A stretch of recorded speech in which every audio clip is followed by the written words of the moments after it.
Hey guys, tonight we're descending into the cold, damp, soul-sucking belly of a medieval dungeon. And no, you probably won't survive this. That's not an exaggeration. Between the rats, the frostbite, and whatever that smell is, you're looking at a 1-star review on Medieval Yelp Max. So before you get comfortable, take a moment to like the video and subscribe, but only if you genuinely enjoy what I do here.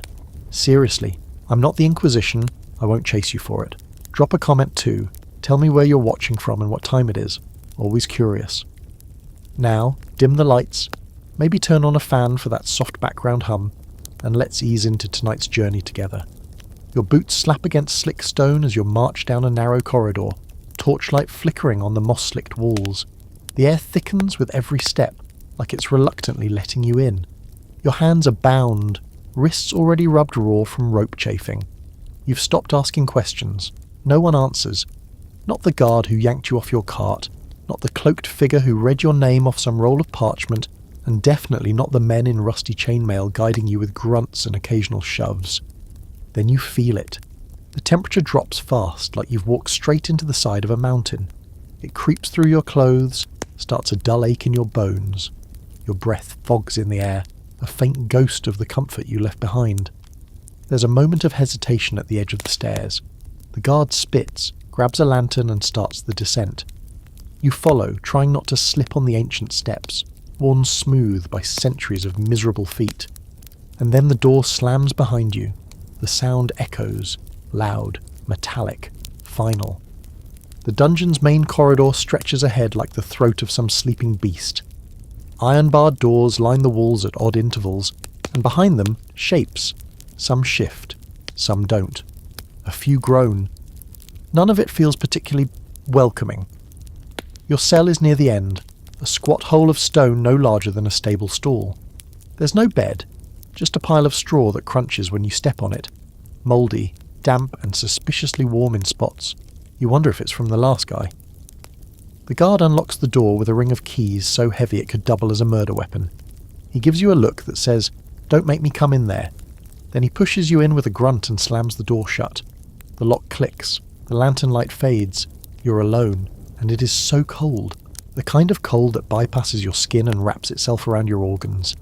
There's no fire here, no window, just a low ceiling, wet walls, and air that tastes like old blood and mildew. You take a deep breath, and immediately regret it. The smell is something between rotting vegetables, human waste, and a lingering metallic tang that reminds you way too much of injury. You sit, eventually, mostly because you can't stand anymore. Your knees ache from the cold, your fingers are stiff. The rope burns on your wrists, sting, but you don't dare lick them clean. The straw might be crawling. You're pretty sure something just twitched beneath you. A rat? A beetle? Hopefully not a hand. Your ears adjust faster than your eyes. You begin to hear things. Chains rattling somewhere far down the corridor. A low wet cough from another cell. Dripping water, slow and rhythmic, like some kind of countdown. And then there's the moan. Not dramatic, not theatrical. Just a soft, broken sound that seems to seep from the stones themselves. Here's a fun fact. Most medieval dungeons weren't even originally built for imprisonment. Castles often added these chambers later, or repurposed wine cellars or storage rooms when enemies piled up. There wasn't much concern for comfort or legality.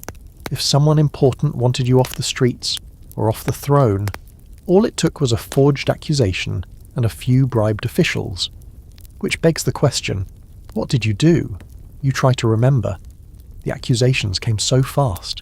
A whispered name in the market, a stolen coin purse you never saw, or was it political? You'd heard stories. How nobles would disappear overnight, taken by shadowy men in cloaks and dropped into oubliettes to be forgotten. No trial, no defence, just silence. You lean against the wall, trying not to think about what might be crawling on it. The stone is wet, but at least it's real. You run your fingers along its rough surface, feeling tiny gouges carved deep. Maybe initials, a tally, or something desperate. You squint, and in the low light filtering from the hallway, you think you can make out the letters A-V-E. Latin, someone praying, or maybe just the beginning of a scream etched into rock before the hand that made it was dragged away. It's hard to tell what's more unnerving, the things you can see or the things you can't. The darkness plays tricks. The cold messes with your sense of time. 1 minute stretches. Your thoughts spiral.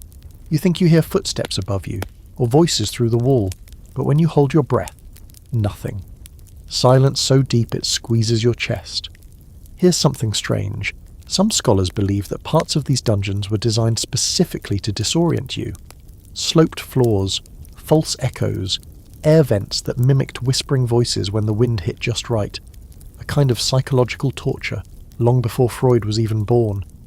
Makes you wonder if you're imagining things, or if the dungeon is doing exactly what it was built to do.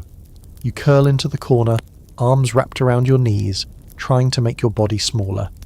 The stone pulls heat from you like a jealous lover. Your teeth chatter, your toes have gone numb, and the straw you're lying on rustles again. You don't look, you just close your eyes and hope the dungeon sleeps tonight. You're not exactly sure how long you've been down here. Minutes? An hour? It's hard to measure time when the dark is the same shade of black whether your eyes are open or closed. But your body has been asking questions your mind doesn't want to answer. Like, what crime did you commit? Who turned you in? And more importantly, did you even do anything? You go through the checklist in your head. You didn't steal anything, at least not on purpose. You didn't strike a noble, insult the church, or plot treason. Or, okay, nothing provable. But in this time and place, the bar for getting locked away in a dungeon is less of a bar and more of a smudged line in the dirt. You remember one old woman who vanished after refusing to kneel fast enough during Mass, and that boy who sold watered-down ale? Haven't seen him since spring. The truth is, it doesn't really matter what you did. It matters who saw it, and whether or not they had friends in armour. You try to remember the last few days, tracking the winding steps that led you here. There was a man watching you in the market. You brushed it off, told yourself he was just another drunk leaning against a barrel. But then you noticed the second one outside the inn, the one with the coin around his neck. A badge of some order maybe, or a bribe from someone richer than you. It all starts to make sense now. A staged accusation. A whispered deal. Someone needed you gone and the dungeon makes people disappear. It's like medieval delete. That's the ugly secret. Half the people who end up in here aren't criminals at all. They're liabilities, rivals' convenient scapegoats. You think about the stories you've heard. One baker who refused to pay extra tax. Poof, arrested for undermining the king's coin. A midwife accused of cursing a noble's newborn. That boy who carved obscene words into the church pew and got 5 years in a hole the size of a coffin. But don't worry, there's a system in place. Oh yes, medieval justice had its own kind of logic. You might face a trial, might unless, of course, you're being held indefinitely for questioning, which can last as long as they need to hear what they want, and sometimes the questions aren't really questions at all, they're confessions waiting to be agreed to. And if you confess under duress, well, that counts. Sort of. Here's a curious little historical footnote for you. In some kingdoms, confessions were only valid if the accused repeated them after the torture had ended, freely, with clear mind. Because nothing says justice like trying to remember what you screamed between dislocations and branding irons. But your case? No one's explained it. No scroll. No charges read aloud. You were just taken. Which, weirdly enough, might be a clue. People who know what they're being charged with usually get faster trials. But you? You're probably part of something larger, messier, more political. Maybe you saw something you shouldn't have. Maybe your face looks a little too much like someone else's. Or maybe, just maybe, you made the wrong enemy. A faint noise breaks your spiralling thoughts. Someone's being moved. You hear metal, chains dragging across stone and boots. A slow, deliberate pace. Clink, step, clink, step. You hold your breath. The sounds get closer, echoing off the tunnel walls until it's impossible to tell if it's 10 feet or 10 inches away. Then it stops. A voice calls out, gruff, muffled by the stone but not unkind. By order of the steward, the cell is taken. Make room. You press back as the door to the next cell creaks open, iron grinding against iron. There's a shuffle, then a body slumps onto straw with a long, painful exhale. The door shuts again, lock clicks, silence returns. You wait a while, then, you awake? The voice is low, male, hoarse from thirst. You say yes, because why wouldn't you? I saw them writing something. I think it was a ledger. He coughs. If your name's in it, you might be here a while. Why, you ask? They don't write names for the quick ones. You don't ask what the quick ones are. You already suspect the answer. The man groans and shifts. You in for heresy? Theft? Treason? You hesitate. I don't know. There's a long pause. That's worse, he says quietly. That's when they're deciding. That's when they're deciding. It echoes in your head. You realise that right now, somewhere above you, people might be sitting in candlelit rooms, arguing over whether you're worth keeping alive. Maybe someone's already signed the paper. Maybe they haven't even opened it. And here's the part scholars still argue over. Was this all chaos, or was there method in the madness? Some say medieval justice was highly structured, just incredibly slow and riddled with superstition. Others believe it was pure theatre, who you knew, who you owed, and how loudly you screamed. Either way, the result's the same. You sit, you wait, you freeze. And oh, do you freeze? It's colder now. Not dramatically, just enough that your bones notice before your brain does. Your breath fogs like before, but this time it lingers longer, curls in the air like a warning. The straw has gone damp beneath you, probably your own sweat or maybe the frost creeping in. The stone is wet again too, and you swear you can hear ice cracking softly, like the dungeon itself is exhaling under pressure. You rub your hands together, useless. The cold is in your marrow now. No blanket, no cloak.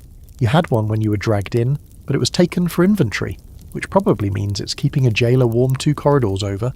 Still, your cellmate's words hang in the air. They're deciding. It gives you a tiny thread of hope, or maybe dread. Either way, it means your story isn't finished. Not yet. And for now, that has to be enough. You wouldn't expect it to be so deliberate, but medieval dungeon design was basically the original anxiety factory. Everything down here seems built to unmake you. Mind first, then body. You start to notice it now, between shivers and moments of dull-eyed staring at the cracked ceiling. The walls aren't just stone. They're tight, close, almost leaning inward like they're trying to collapse onto you. The ceiling dips in the middle, low enough to make you duck when you stand, and the floor slopes just slightly toward one corner where the filth drains. You didn't notice it at first, but now that you're not moving, you realise your own weight keeps shifting that direction, like you're being slowly pulled toward the gutter. It's not a coincidence, not any of it. Medieval architects may have been building without laser levels or plumbing, but they absolutely understood how to use space to mess with your mind. The dungeon wasn't supposed to contain you. It was supposed to break you, slowly, quietly, efficiently. And wow, it is working. You shift on the straw and feel something sharp jab your side. Bone? Wood? You don't look. Some things are better left unidentified. It's not like there's a bed. Beds are for people who'll walk out of here with their titles intact. All you get is this semi-fermented nest that smells faintly of wet dog and yesterday's soup. Above you, the ceiling drips steadily, like a leaky nose, and every now and then something up there groans with the weight of stone shifting above it. What you're in is technically called a keep dungeon, the kind usually buried in the thickest part of the castle's lower levels, the kind only nobles or high-profile prisoners ended up in, either because you were too dangerous to keep anywhere else, or because you were important enough not to toss in a ditch. So, congratulations, you're apparently someone's problem.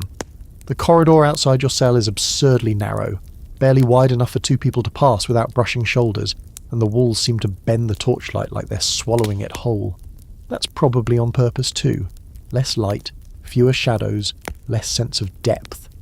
If your captors can't scare you with whips, they'll let the walls do it for them.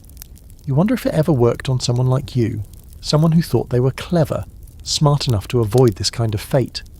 Because the thing is, every stone down here feels like it's been moulded by suffering.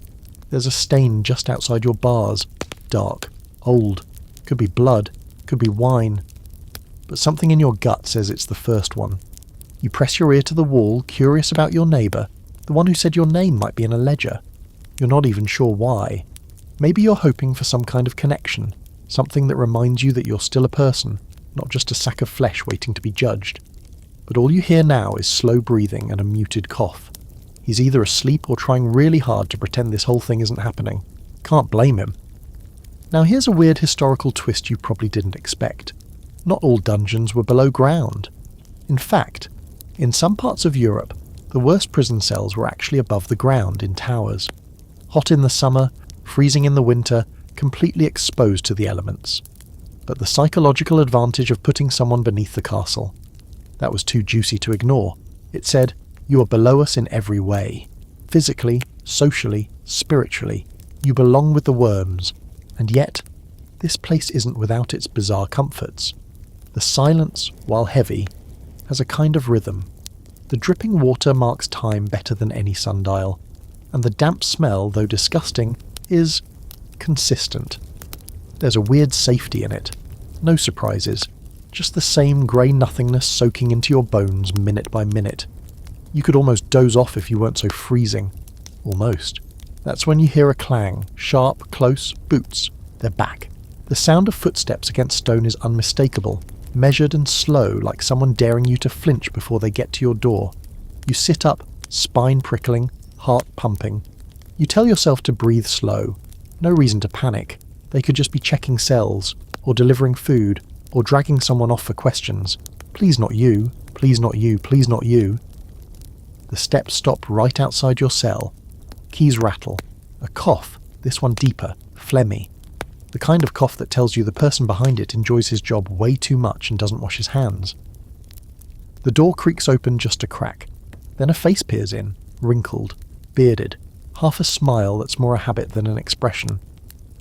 The man holds up a single candle stub, the wax dripping over his fingers like tiny bones. "Well," he says, voice gravelly, "you're still breathing?" "Good for you." You don't respond. That seems safest. "I'm just here to see if you're still sane enough to scream later," he continues with a casual shrug. "Orders from above. You know how it is." Then, as casually as if he were discussing the weather, he tosses something through the bars. It lands in the straw with a wet thump. Bread. Sort of. It's more mould than grain, crusty on the outside, gummy within, and it smells faintly of sour milk and sadness. "Try not to eat it all at once," he chuckles, turning away. "Dinner's better if you pretend it's rat." He disappears down the hallway, humming a tune so cheerful it makes your skin crawl. Your stomach growls, unsure whether it's interest or protest. You haven't eaten since the road, and that was just a piece of dried meat and an onion. Your fingers are numb, but you manage to pull the bread closer, inspecting it like it might bite back. There's something hard inside. You break it open and find a sliver of bone. Yep, rat bread. You take a bite anyway. Hunger wins. From the other cell, a faint voice croaks. "You gonna finish that?" You choke a laugh, and for a second, just a second, you almost feel human again. The smell hits you before your eyes even adjust to the vague grey of morning, if you can call this hour that. It's not the fresh, crisp chill of a new day. Number. This is the kind of air that's already been exhaled by 100 mouths and soaked up by 1,000 filthy stones. You're breathing in the dungeon itself now. Every gasp fills your lungs with cold rot, sweat-drenched mould, and a sour, lingering stench that somehow hovers between body odour, excrement, and mildew stew. Your nose has mostly gone numb to it, but every once in a while, especially when the straw shifts, you get a fresh bouquet of aromas that seem engineered to insult your dignity. You press your sleeve to your face, but the sleeve smells worse. It's your own skin now. You're becoming part of this place, whether you like it or not. If you'd asked a medieval prisoner what the worst part of dungeon life was, odds are they wouldn't say the chains or the cold or the rats. They'd say the smell, the way it clings, the way it soaks your clothes, your hair, your thoughts, the way it stays with you, even in memory. Monks who visited condemned prisoners often noted that they could still smell the cell days later, even after burning incense and washing with rosewater. And you're living in it. The moisture never goes away. The walls sweat, the air sticks to your skin, and every surface feels like it's covered in a layer of something alive. You shift slightly and feel the straw stick to your back. You're not bleeding, but the straw's texture makes you check anyway. It's that scratchy, that organic, that foul. You catch movement out of the corner of your eye, just a flicker. Small, fast, you brace, wait. Then, there, a rat. Not a cute storybook rat, but a real one. Fat, wet-furred, long-tailed, confident. It saunters past like it owns the place. Probably does. You eye each other for a moment and you swear it's judging you. Then it disappears through a gap in the wall you hadn't noticed before. So that's where they come from. You briefly consider blocking it off, but then again, maybe they're better company than the humans. You lean back against the stone and hear it. Another moan. Not yours this time. Not the wheezy old man in the next cell either. This one's new. From farther down the corridor, a kind of long, drawn-out exhale, like someone trying not to cry.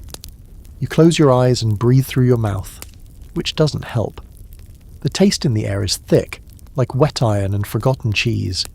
You hear a faint squish as you shift again, probably your own sweat pooling in the folds of your tunic. Lovely. You glance at the wall beside you. There's a faint trail carved into the stone, maybe claw marks, or maybe just someone trying to keep count.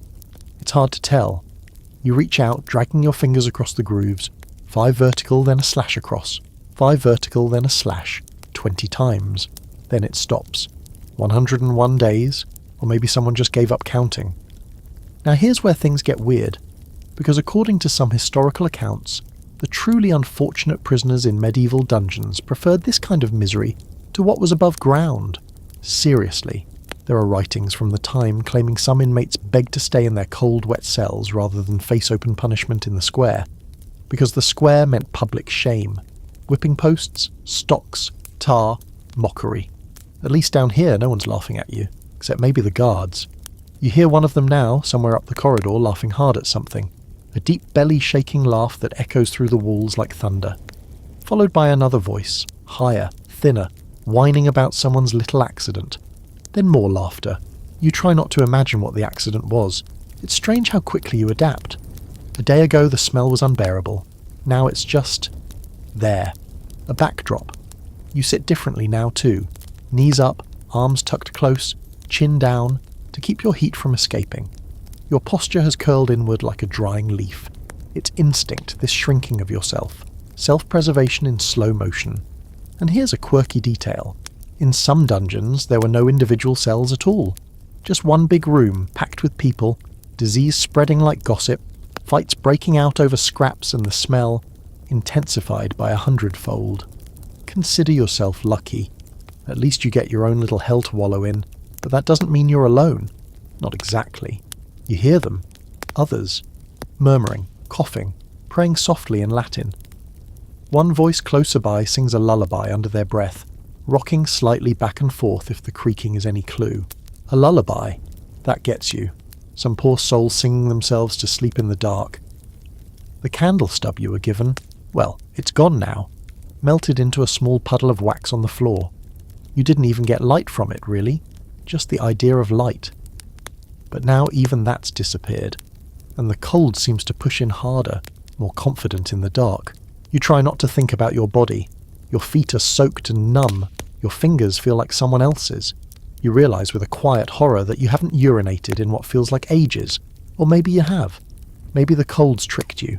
You look down and the straw is still damp, best not to look too long. The wall is your only real comfort now. It's solid. Real. You lean your forehead against it and close your eyes. Behind you, something rustles again. Another rat. Maybe the same one. You don't care. Let it crawl on you.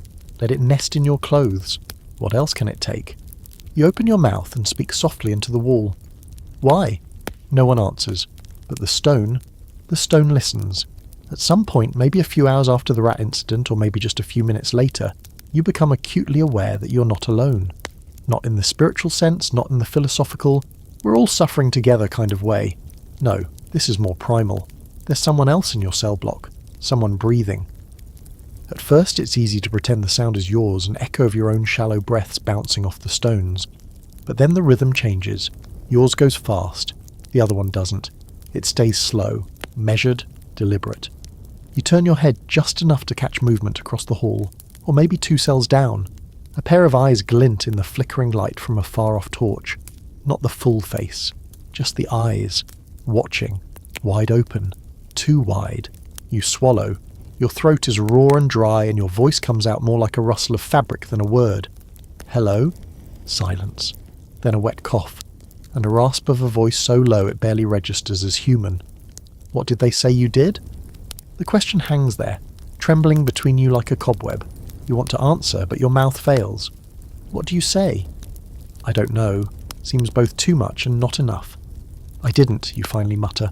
A rustle from the other cell. You think he's shifting, maybe sitting up.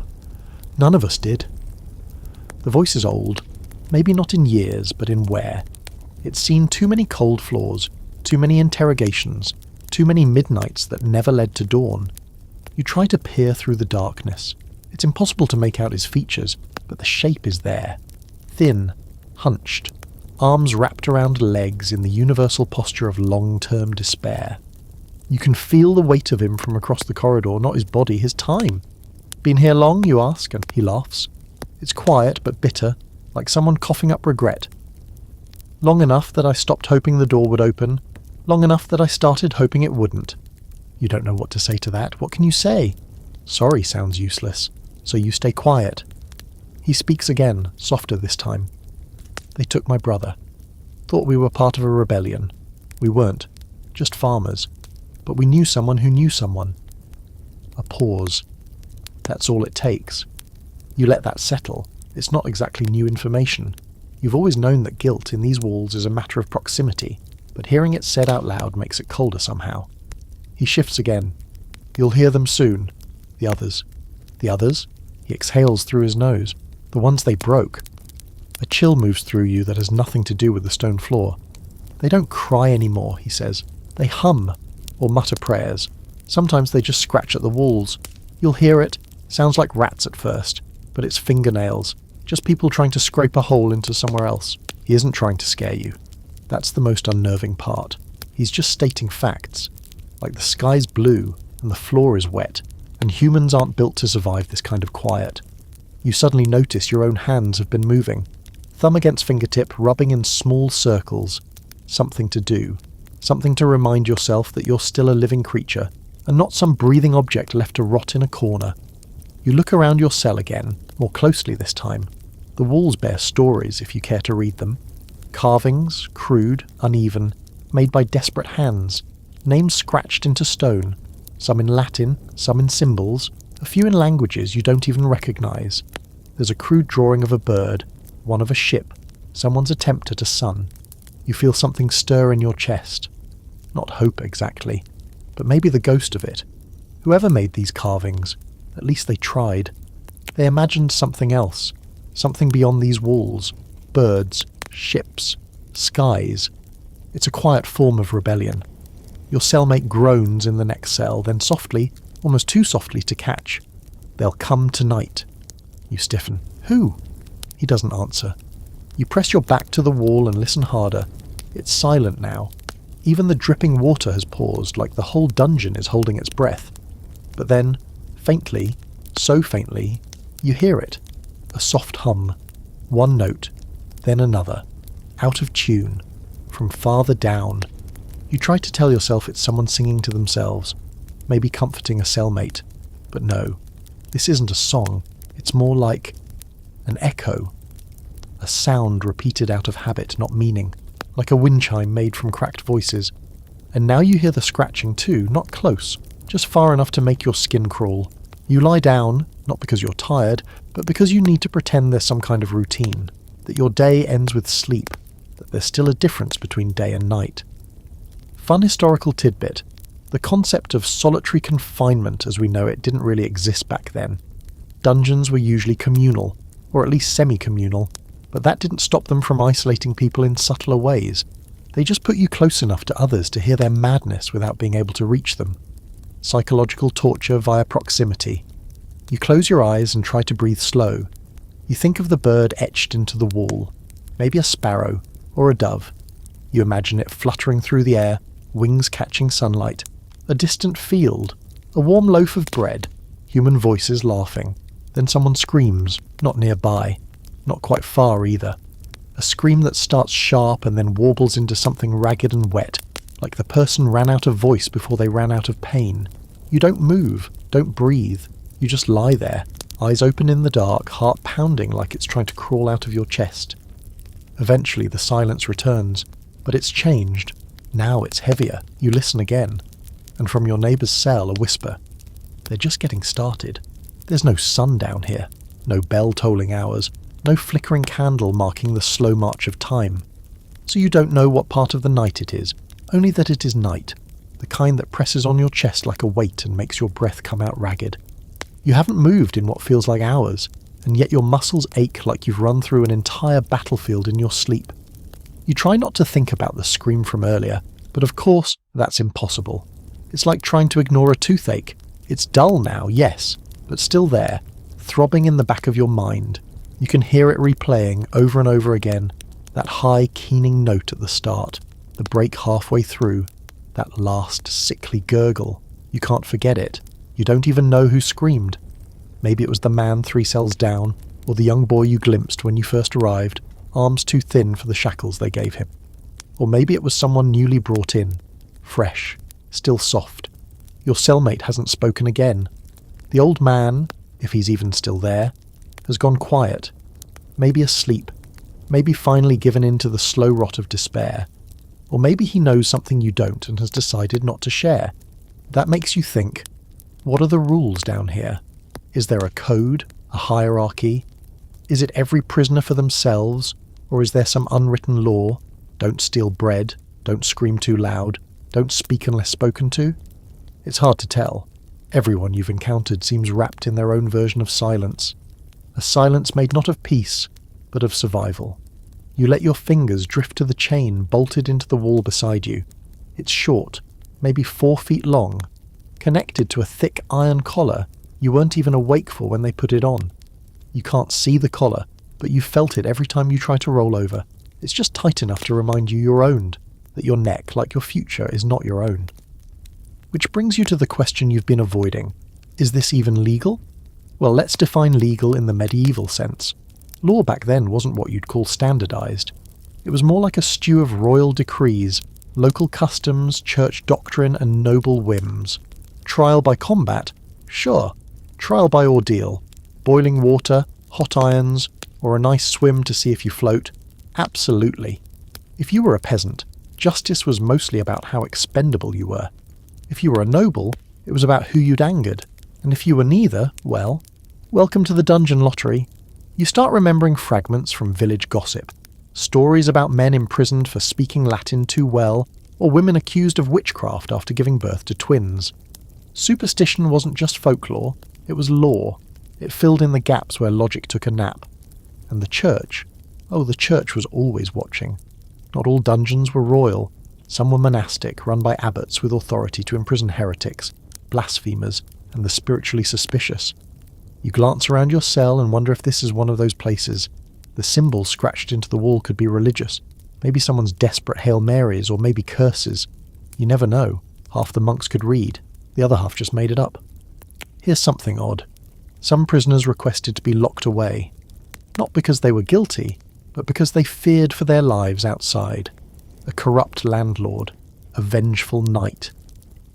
If you could convince the steward you were in danger, the dungeon might be safer than the streets. Imagine that. Choosing this over freedom.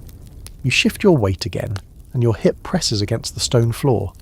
It feels colder than before, like it's absorbing your warmth with malicious intent. The straw is nearly soaked now, not from water, but from your own body. Sweat, or maybe fever. You can't tell anymore. Everything feels damp. The wetness is in your clothes, your hair, even your breath. And then the silence is broken. A scraping. Not a rap this time. No, this is heavier, deliberate, like something metal being dragged. You freeze. The sound grows louder, closer. It's coming down the hallway. Your skin tightens. Muscles coil. You don't want to look, but you do. A flicker of orange appears against the far wall, torchlight. Someone's coming. Not in a rush. Not in anger. Calm. Like they have all the time in the world. You shift to the edge of your cell and peer through the bars. A figure appears. One of the guards, maybe. A tall man, cloaked, dragging something behind him. A chain. Number.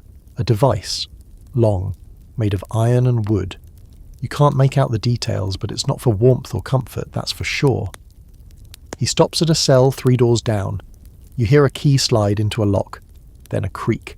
Then... Out. The voice is low. Authority soaked in apathy. A whimper. Movement.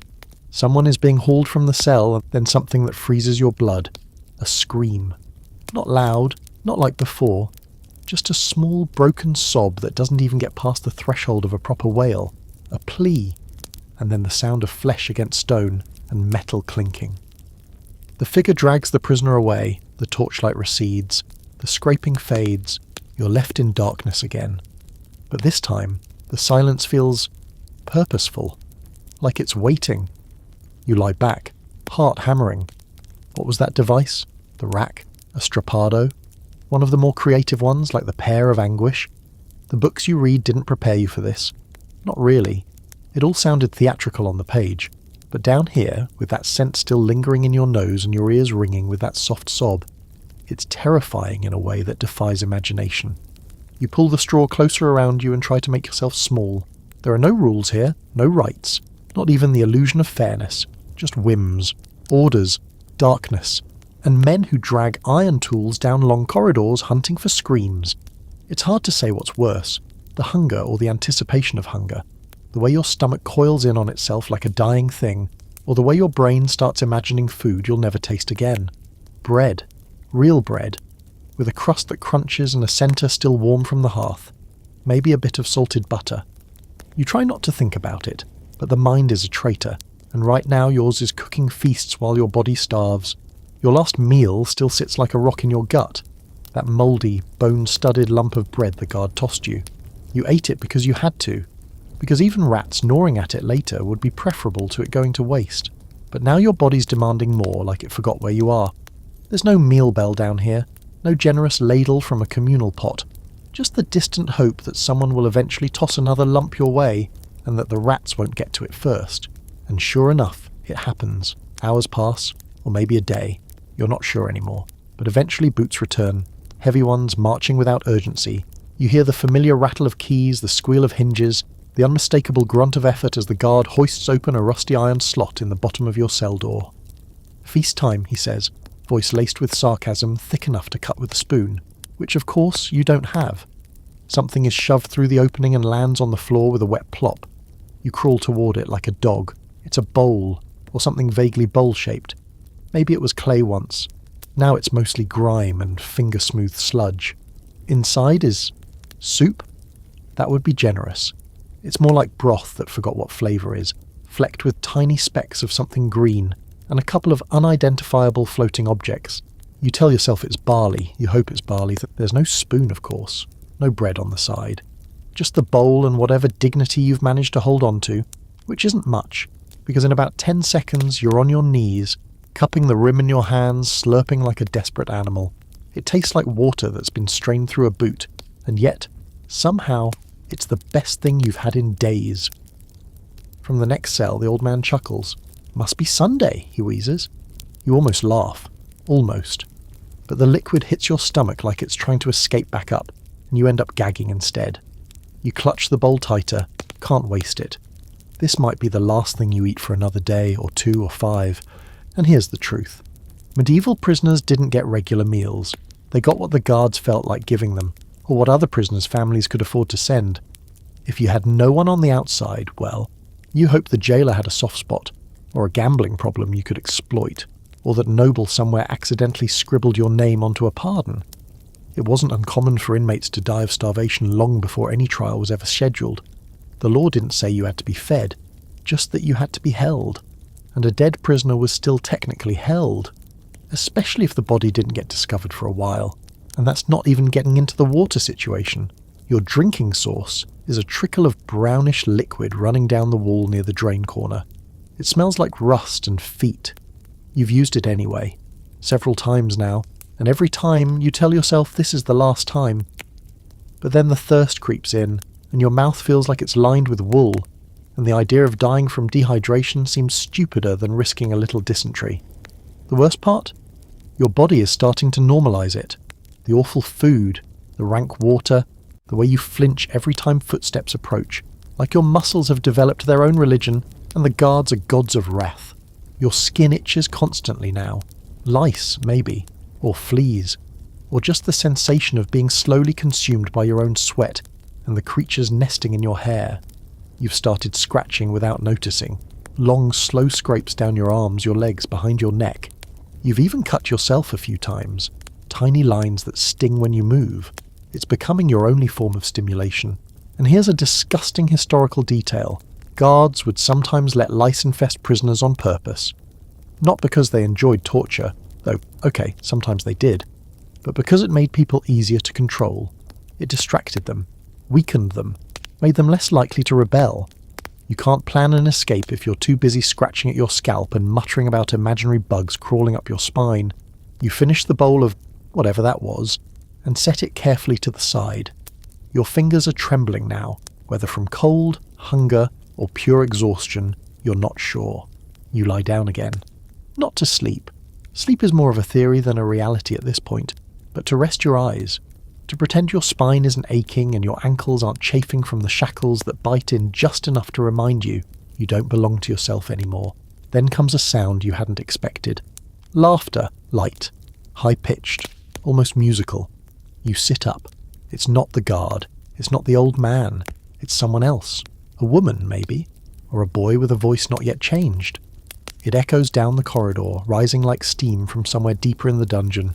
And it's not mocking, not cruel, just laughter. Strange and unmoored, like the sound itself forgot what joy means and decided to try anyway. You listen, stunned. For a moment it almost lifts you, like a gust of wind through a tiny crack in the stone. You forget the smell, the taste of rat soup, the damp straw glued to your back. Then it stops, cut off like a rope snapping mid-tug. The silence after is deafening. You wonder if that was a person, someone finally broken into madness, or someone pretending to be mad, which is almost worse. A performance for the guards, or maybe just a way to keep the dark from swallowing them whole. You lie back down, stomach turning, not from the soup, from the realization that tomorrow's meal, if it comes, will taste exactly the same, and you'll still be here. The itch wakes you. Or maybe it's the cold, or maybe the whisper of tiny claws over your bare ankle. You're not sure anymore. Everything's blending together now. The numbness, the wetness, the creeping sensation of little things burrowing, crawling, nesting. You lift your head, hair matted to your forehead with sweat and grime, and look down at your legs. In the half-light of some forgotten torch flickering beyond your cell, you catch them moving. Not dozens, hundreds. Rats. They're bolder now, no longer scurrying in brief, cautious dashes. These ones linger. Watch. One perches on the edge of your broken bowl, sniffing at the crusted remnants of last night's soup like a sommelier inspecting a vintage. Another darts across your shin, its tail like a cold rope dragging over your skin. You want to scream, but your throat feels like sandpaper. So you just close your eyes and press your back harder against the wall, trying to disappear into it. You'd heard about this, of course. Everyone has. The rats in the dungeons, fearless and fat from easy meals. Historical records, even the rare official ones, mention it with chilling indifference. Prisoners devoured in part by vermin. Just a line, nothing more. No flourish, no moral outrage. Just a biological fact. You are meat, and the dungeon is full of mouths. You slap at one as it sniffs your hand, and it hisses before vanishing into the shadowed hole near the drain. You won this round. Barely. But you know it'll be back. They always come back. The food is good here, and you, my friend, are the buffet. But the rats aren't the worst part. The worst part is what's happening to your skin. You're scratching again. You've been scratching in your sleep, so much so that you've torn through parts of your tunic. There are bloodstains now. Tiny red marks running like maps across your forearms, the inside of your elbows, your thighs. It's not the cold. It's not your imagination. Something is living on you. And no, it's not poetic, it's lice. You remember childhood stories about lice, peasants dealing with them like bad weather. But the way it feels now, this constant wriggling under your clothes, the invisible feet marching along your scalp, the way you claw at your collar until your neck bleeds. It's not just gross, it's erasure. You're not a person anymore. You're a host, a vehicle, a warm patch of flesh to be fed on. You whisper to yourself. Nonsense prayers, memories, just to hear your own voice. It grounds you. A little. Not much. You remember your mother's hands, the smell of apples in the fall, a tune someone once sang while working in the fields. These things are precious now, weapons against whatever's taking over. You glance toward the bars again. Across the hall, the old man, he's still there, barely a silhouette now, sits against the wall, knees pulled tight. He hasn't moved in hours. You think he might be dead. You almost hope he is. Still breathing, you ask, voice rough, a cough low and lazy. Barely. Do the rats ever stop? No, he says, but sometimes they change their minds and chew the straw instead. That's your best night. You nod, then scratch again. You can feel the eggs now, tiny bumps behind your ears, near the base of your skull. You've become aware of your own infestation. Congratulations, that's level 2 of dungeon life. Here's a little-known medieval curiosity. Some believed lice were divine punishment, not just poor hygiene. They were a physical manifestation of sin, God's way of reminding you that your soul had begun to rot. Priests would sometimes refuse last rites to lice-infested prisoners, arguing that they were already claimed by judgment. Kind of puts a new spin on your scratching habit, doesn't it? You wonder what yours are punishment for. You still don't know what crime you're here for. That mystery, oddly enough, is the only thing keeping your mind alive. You turn it over and over like a puzzle. Was it someone you insulted? Someone you trusted? Or was it nothing at all? Wrong place, wrong time, wrong name, a scribe's error, a lazy signature. Maybe your neighbour upstairs wanted your land. Maybe someone just needed to fill a cell. A clink, you flinch, but it's nothing. Just the chain at your collar shifting as you scratch. You're learning the soundscape of this place now. The difference between real threats and the background music of misery. The rustle of straw is not always danger. Sometimes it's just someone else shifting. The echo of a cough can bounce 3 cells over. The dragging of chains doesn't always mean someone's being taken. Sometimes they're just trying to move and forgot they're still shackled. But the truly horrifying sounds, the ones that set every nerve on fire, those are still unmistakable. Voices coming closer, not footsteps this time, not laughter or screaming. Whispers, unclear, intentional. You strain to hear, you catch fragments. Took him, didn't come back. They opened the wrong cell, no one's in there now. Ghost, maybe. You inch closer to the bars. Are they talking about someone who escaped? Someone who vanished? Or did a prisoner die and the body went unnoticed for so long it just dissolved into legend? You've read enough to know this. Dungeons were rarely well managed. Records were lost, bodies misplaced, cells reused without clearing the old stains. There are accounts of people discovered years later. Skeletons still chained to walls no one remembered sealing off. You wonder how many ghosts walk this corridor. Not the spooky kind, with chains and wailing. The real ones. The ones who never got a name on parchment. The ones whose bones were swept into a corner and forgotten. Maybe you'll be one of them. You lie back again, arms crossed over your chest, trying to create a shield between your body and the things crawling on it. You don't cry. There's no energy for that. You just stare at the ceiling and wonder. If you did die here, would anyone come looking? Would anyone know your name? Or would the rats get to it first? You don't even flinch when the laughter starts again. That's how far you've slipped.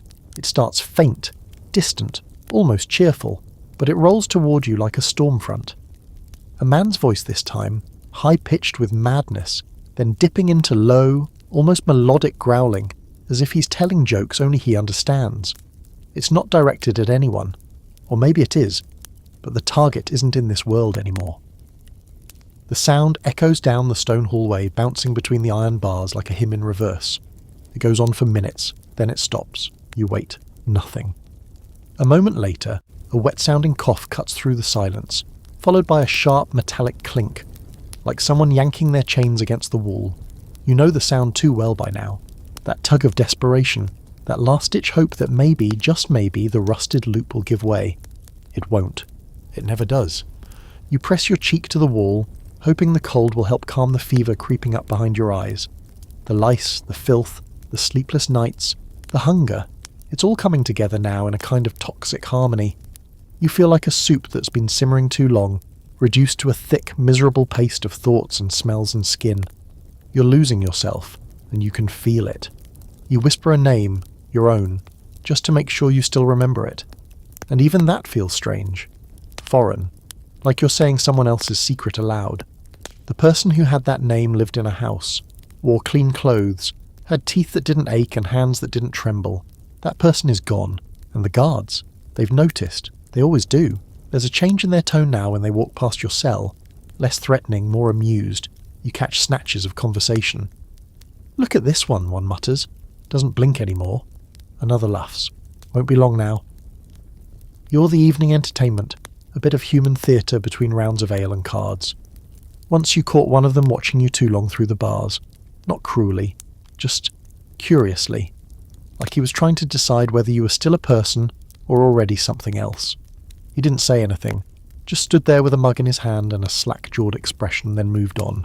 You wanted to shout something, to remind him that you're not furniture, but you didn't. You couldn't, because somewhere deep down you weren't sure anymore. Now, if you want to understand medieval psychology, here's a fun little wrinkle. A lot of jailers believed they were doing God's work. Seriously, torture was mercy, because it could purify the soul. Pain could lead to confession, and confession could lead to salvation. So technically, every beating, every sleepless night, every disease-spreading rat was a favour. You weren't just being punished, you were being prepared for heaven. You wonder how many of them actually believed that, or if they just needed an excuse to be cruel, because the cruelty isn't always loud. Sometimes it's casual, a bucket of water tossed just out of reach, a key jangled and then pocketed, a guard taking bets on how long it'll take you to start talking to yourself. Sometimes they don't even speak, they just laugh. And that laughter sounds like a promise you don't want cashed in. One night, or was it last night, a younger guard came by. You remember because he smelled like clean linen, like soap. He didn't say anything, but he paused at your cell and looked at you. Not the way the others do. He didn't smirk, he didn't mock, just looked. His eyes were young, not hard yet. He crouched, and for a second, you thought he might say something. But then an older guard shouted from the corridor, and the moment passed. He stood and left without a word. You think about him more than you should, because down here, mercy is rarer than food. And here's another strange fact.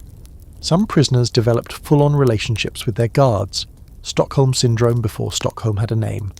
Not because the guards were kind, but because they were the only people left. Even cruelty can feel like connection when you're drowning in silence.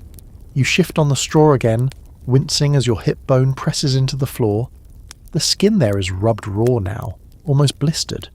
You don't know what's worse, moving or staying still. Movement hurts, stillness itches. Your body is no longer a home, it's a prison within a prison. And still, the guards laugh. You hear it again now, closer this time. Two voices, talking low. Then one bursts into chuckles. Remember the noble we had down here last year, one says. Cried when we took his shoes. The other snorts. Cried when we took his name. They both laugh. And in that moment you realise something. That's what's happening to you. Not just the body breaking down, not just the hunger or the cold or the rats. They're taking your name, yourself. That part of you that knew who you were, what you valued, what made you you. They're not even trying that hard. Just leaving you here and letting the dungeon do the work. You suddenly feel an overwhelming urge to speak. Not to scream, not to beg. Just to talk. To hear yourself. To say something out loud that matters. So you whisper the first thing that comes to your mind. A sentence, a story, a joke. But your voice cracks. Nothing comes out. You try again. Still nothing. So you close your eyes. And for the first time since you arrived, you picture yourself from the outside. A shape. Curled in the corner of a cell. Clothes tattered. Lips dry. Eyes sunken. And for a moment you don't even recognise the person you see. And from the corridor comes another burst of laughter. But this time you're not sure if it's theirs or yours. It starts with footsteps. Slow, heavy, dragging. Like something reluctant is being pulled toward its doom. You've learned to tell the difference between pacing guards and real movement. This one's purposeful.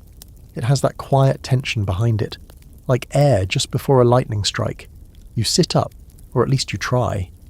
Your spine protests, stiff from too many hours curled on a stone floor, but curiosity outranks comfort now. Chains rattle. You hear them clinking and scraping behind the approaching steps, as if someone's being escorted. Not quickly, not in a rush, like time is irrelevant. Whoever this is, they're not being marched, they're being led. Then the murmuring starts. Low voices, reverent almost. You catch a few words. Ready the table? He's due. Steward's orders.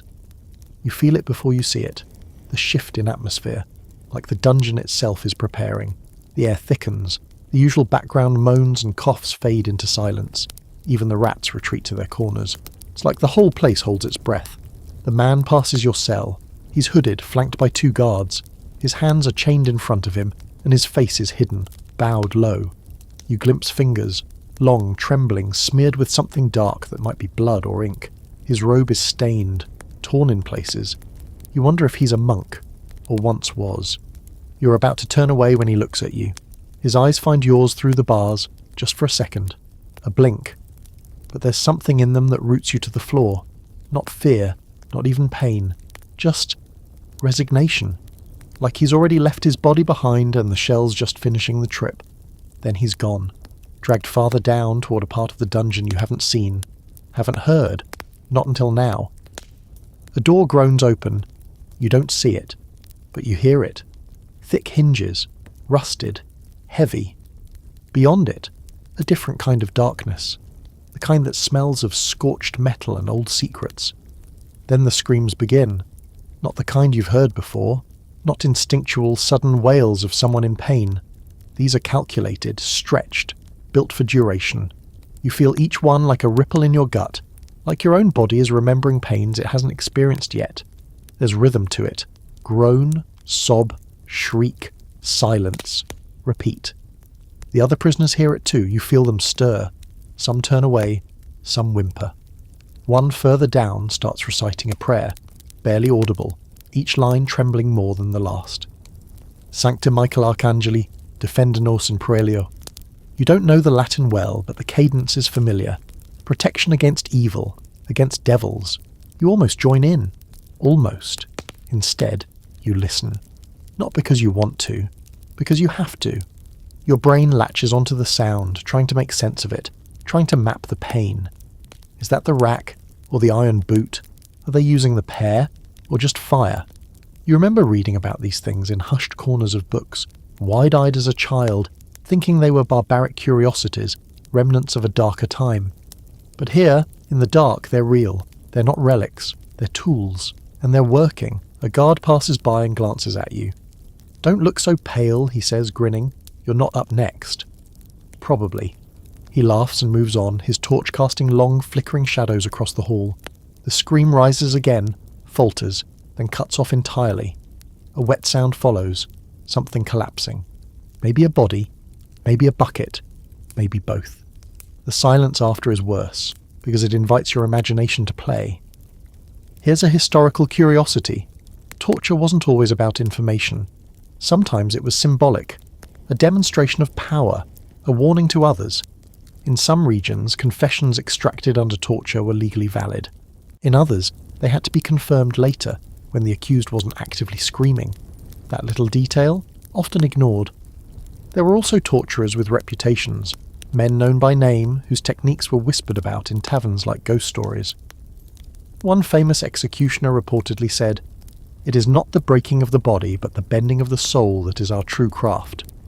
Charming, your thoughts spiral. What would you say to make it stop? What truth would you invent just to be carried back to your cell instead of dragged deeper into that corridor of screams? You try to steel yourself. "I'd say anything," you whisper. "Anything." From the next cell, the old man groans softly. "We all do." You crawl to the bars, your voice suddenly dry and brittle. What do they do down there? He doesn't answer right away. You hear him shift. Then, they peel you down to the truth. You blink. What truth? The one they already decided. You sit back. That makes too much sense. This place isn't about discovery. It's about confirmation. You're not innocent or guilty. You're just waiting for the paperwork to catch up with your punishment. Somewhere above you, a bell tolls once. Low. Measured. You didn't even know there was a bell. You wonder if that means someone has died. Or if it means someone's turn is over. Or maybe it's just dinner. You let your head rest against the stone. You ache everywhere. Your jaw, your knees, even your fingernails hurt. You close your eyes and tell yourself it won't be you, that you're not important enough to be tortured, that you'll rot here quietly and forgetfully. But deep down, you know better. The door opened tonight. That means it can open again. And next time, it might be for you. The next time you wake up, if you even slept at all, it's because of a whisper. Not one of those hazy, half-dreamed sounds your mind invents in the dark. No, this one is real, human, close. You lift your head slowly, joints crackling like old parchment, and strain your ears. It's coming from the cell beside yours, not the old man, but someone new. A voice you haven't heard before. low and conspiratorial, like the kind of voice that tells secrets behind market stalls or under confession booths. "Hey," it hisses. "Hey you. You listening?" You sit up, more out of instinct than interest. This isn't the first whisperer you've encountered. Most of them don't last long. Too loud, too hopeful, too noticed. But something about this one sounds sharp, grounded. "I saw you watching when they took the monk," the voice continues. "You saw the hallway." You shuffle closer to the bars. Your knees scrape raw straw and stone, and something unpleasantly wet beneath it all. "I saw the guards drag him," you murmur, "and I saw the door." "Good," the voice says. "Then you know where the gate is. The outer one. The one not chained." You blink. That's a dangerous sentence. Too dangerous. Even uttering words like gate and unchained can be considered incitement, even if it's a lie. Especially if it's a lie. You hesitate. You're talking about escape. A short, bitter laugh from the other cell. "No, I'm talking about a scenic stroll through the torture room for fresh air." Of course I'm talking about escape. You lean in closer, your heartbeat doing that twitchy thing it does when something unbelievable starts to sound just barely possible. "I've been here longer than most," the whisperer goes on. "Not as long as that relic across from me, but long enough to know who gets out, and how." People get out, you ask, before realizing how stupid that question sounds. Not many, but it happens. Mostly when someone with a title pays gold to make it happen. But sometimes it's more creative. You hear movement, shifting straw, the clink of a loose chain, then a whisper just slightly closer. There's a hatch. Behind the racks. Past the pillar. Old drainage tunnel. They sealed it during the last plague, but not well. You frown. You've heard of plague tunnels before. During outbreaks, some dungeons were connected to underground passageways used to remove bodies discreetly. Supposedly, most were bricked up once the disease passed, or once the stench got too much even for a torturer's nose. You've seen it, you ask, trying not to let hope creep into your voice. Hope is flammable down here. Dangerous. "I've seen the brick. I've heard the rats on the other side. The air is colder near it. That's how you know. You consider it. Then you do something dangerous. You ask the question you swore you'd never ask. How do I get there?" There's a long pause. Then the voice, softer now, replies, "That depends on how much you're willing to risk." You lean your forehead against the cold iron bars. "Everything," you say, and you mean it. Not because you believe in freedom, not because you think you'll make it, but because if you don't try, you'll die in this hole with nothing but rat bites, and a first name no one will ever speak again. "Then listen," the voice says. "There's a guard. The younger one. Brown hair. Doesn't spit on the food. He's new, but he's already tired. He doesn't like the night watch. He's been stationed near the far corridor twice this week. That means they're rotating him out soon, which means he'll be desperate. Desperate is good. Desperate can be bought, or reasoned with, or guilted into one mistake. You get him alone," the whisperer continues. "Get him talking. Make him look the other way. And when they bring someone else to the chamber, you follow the sound. There's always chaos. Always noise. That's when you move. You exhale shaky. "Why are you telling me this?" "Because I'm done," the voice says. "I'm too weak to crawl. My legs don't work right anymore. I tried once, years ago. Made it to the second gate. Got caught. They broke my foot and left me to rot. But you've still got fire in you. I can hear it. That twitch in your voice. That hunger. You're quiet for a moment. Then you whisper, 'What's your name?' 'Doesn't matter.' 'No,' you insist. 'It does?' Another pause. Then, 'Wrath.' Just that. Short. No title. No explanation. Just one word like a scar. You whisper it back. 'Wrath.' He chuckles softly. 'There. Now someone remembers me.' You sit back against the wall, heart still racing. Could it be real? Could there actually be a way out? Or is this just another trap? Some game the guards play, using inmates as bait to test loyalty. You've heard of that happening. Whispered plans, planted rumours, all designed to see who'll take the bait. But Wrath's voice didn't sound like a trick. It sounded like a man already fading, trying to leave behind a key. You lie back down, and you notice something strange. Your straw feels drier. Not dry, just less damp. You wonder if it's a trick of your mind, or maybe a sign. Maybe something's shifting. In the cell across from you, the old man stirs. He's talking again, isn't he? You nod, then realise he can't see you. Yes, Be careful, the old man mutters. Hope's a sharp thing, cuts deeper than chains. You whisper, maybe that's what we need. He doesn't reply. You close your eyes and mouth the name again. Wrath. Your first real ally in this place. And maybe your way out. The next night is worse. Not because of the cold. It's always cold. But because the screaming starts early and doesn't stop. The rhythm is different this time. Less structured. Less methodical. It doesn't rise and fall like before. This is chaos. Panic. Like someone new's been thrown into the room with the tools and no one's told the torturer what to look for yet. Just make them talk. About what? Doesn't matter. Screaming's the point. You listen to it with your eyes closed, forehead pressed to the wall, and try to think about anything else. The whisper from Wrath is still lodged in your brain like a glowing coal, burning slow and steady. A hatch, a tunnel, a guard. It all sounds insane, and yet, what else do you have? Silence is rotting you from the inside and your skin is blistered from nights of contact with wet straw and your own fever sweat. There's no dignity left. No sense of self beyond what you can still remember before they pulled you into this place. If you don't hold on to something soon, you'll join the others. The ones who hum lullabies in the dark, the ones who laugh for no one. Sometime after the screaming fades, either because the person passed out or died or finally confessed whatever they were supposed to, you hear movement again. Not guards this time, just your neighbours. A coughing fit from the cell down the hall, the wet, sputtering kind. Someone moans and whimpers like a dog in a dream, and from the direction of Wrath's voice you hear scraping, soft, repetitive. Wrath, you whisper. The scraping stops. Still here, he replies, barely. What was that sound? He chuckles, the noise papery and dry. I was drawing you a map. A map? I told you I've seen the brickwork. I've felt the mortar with my fingers. I'm carving it from memory into my wall. You can copy it. Scratch it into your skin if you have to. That way, when the time comes, you'll know exactly where to go. You nod again, that reflexive movement, and then catch yourself and speak. What if the hatch is sealed? Then you dig, or you wait, or you die in the right direction. At least he coughs, long and raw.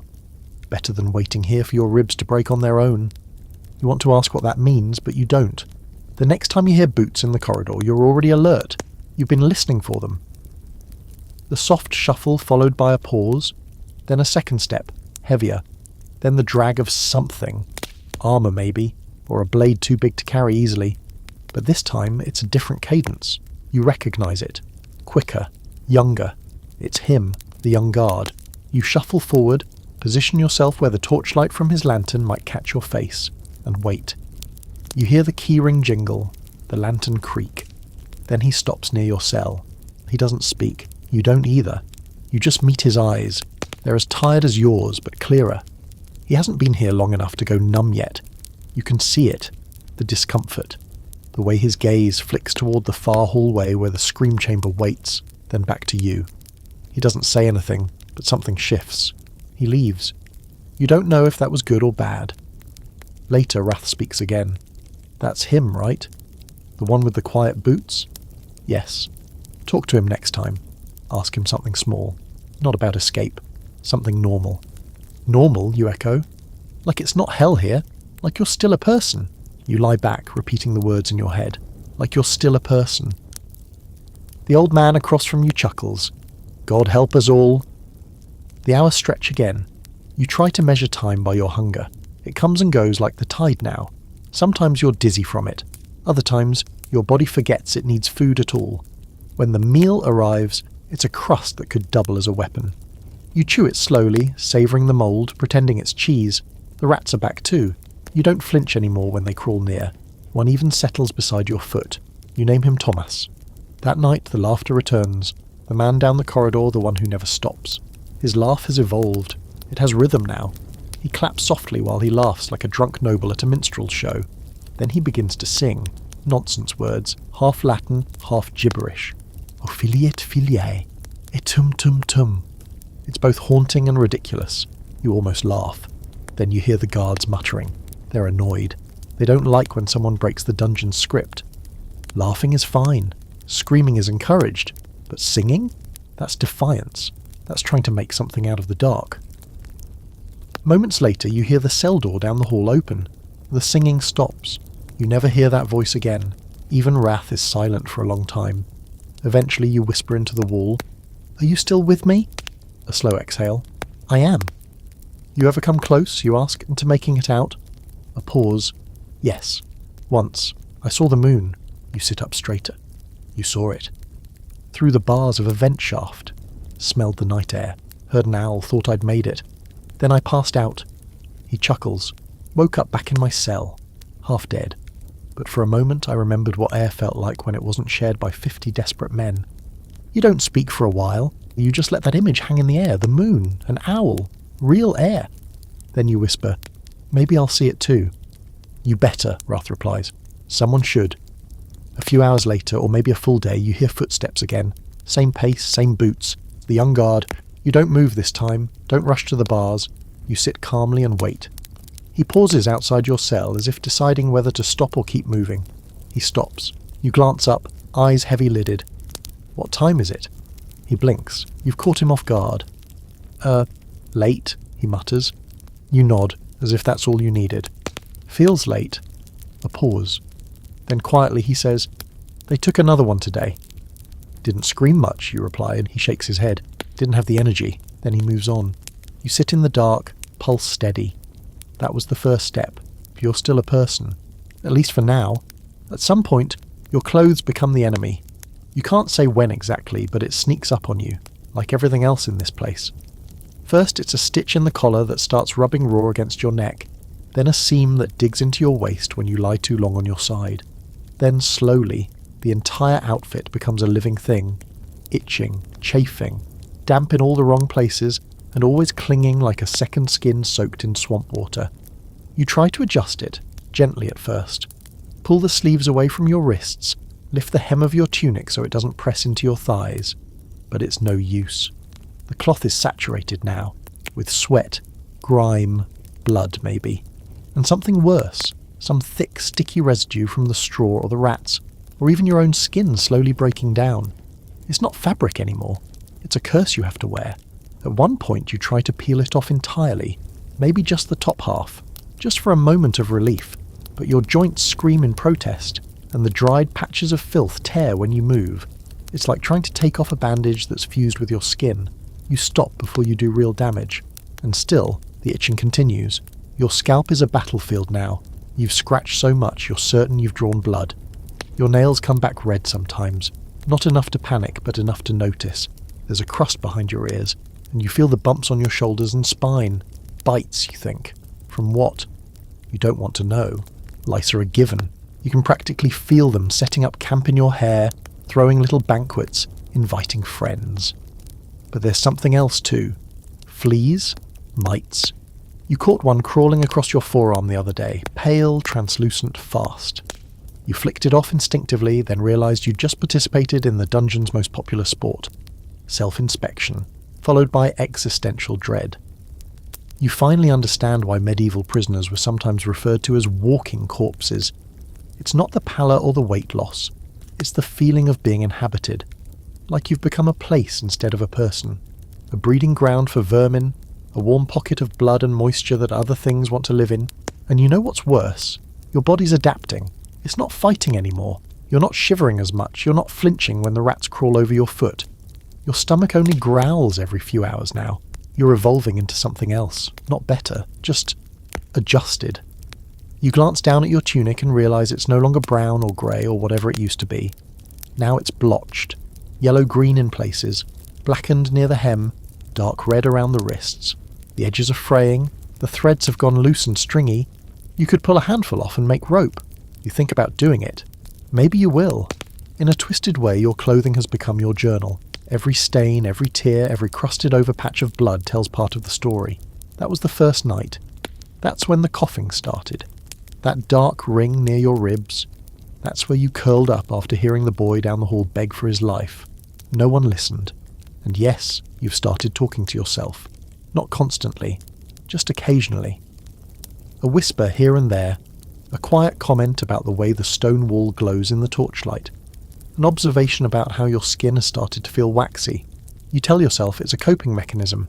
You're keeping the words flowing. It's healthy. Probably. Wrath hears you once and says, "That's good. Talk it out. That's what keeps you real." The old man across the hall disagrees. Talking's how they hear you. That's how they pick who's next. They're both right. You talk when you need to remember you're human. You shut up when you hear the boots. And when the boots come tonight, they come in twos. Always a bad sign. You hear them stop 3 cells down. A voice barks an order, sharp and tired. No more delays. Pull him.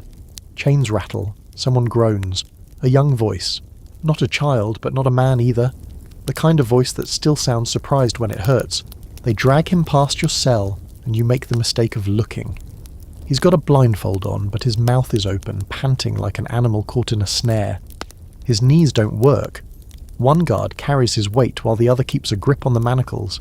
He doesn't scream. Not yet, but you know he will.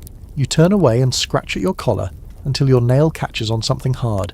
A scab. You didn't even feel it form. That's how numb you are now. Here's a grim historical tidbit. Prisoners who stayed in dungeons long enough were often called blessedly quiet in court records. It meant they no longer cried out, no longer argued.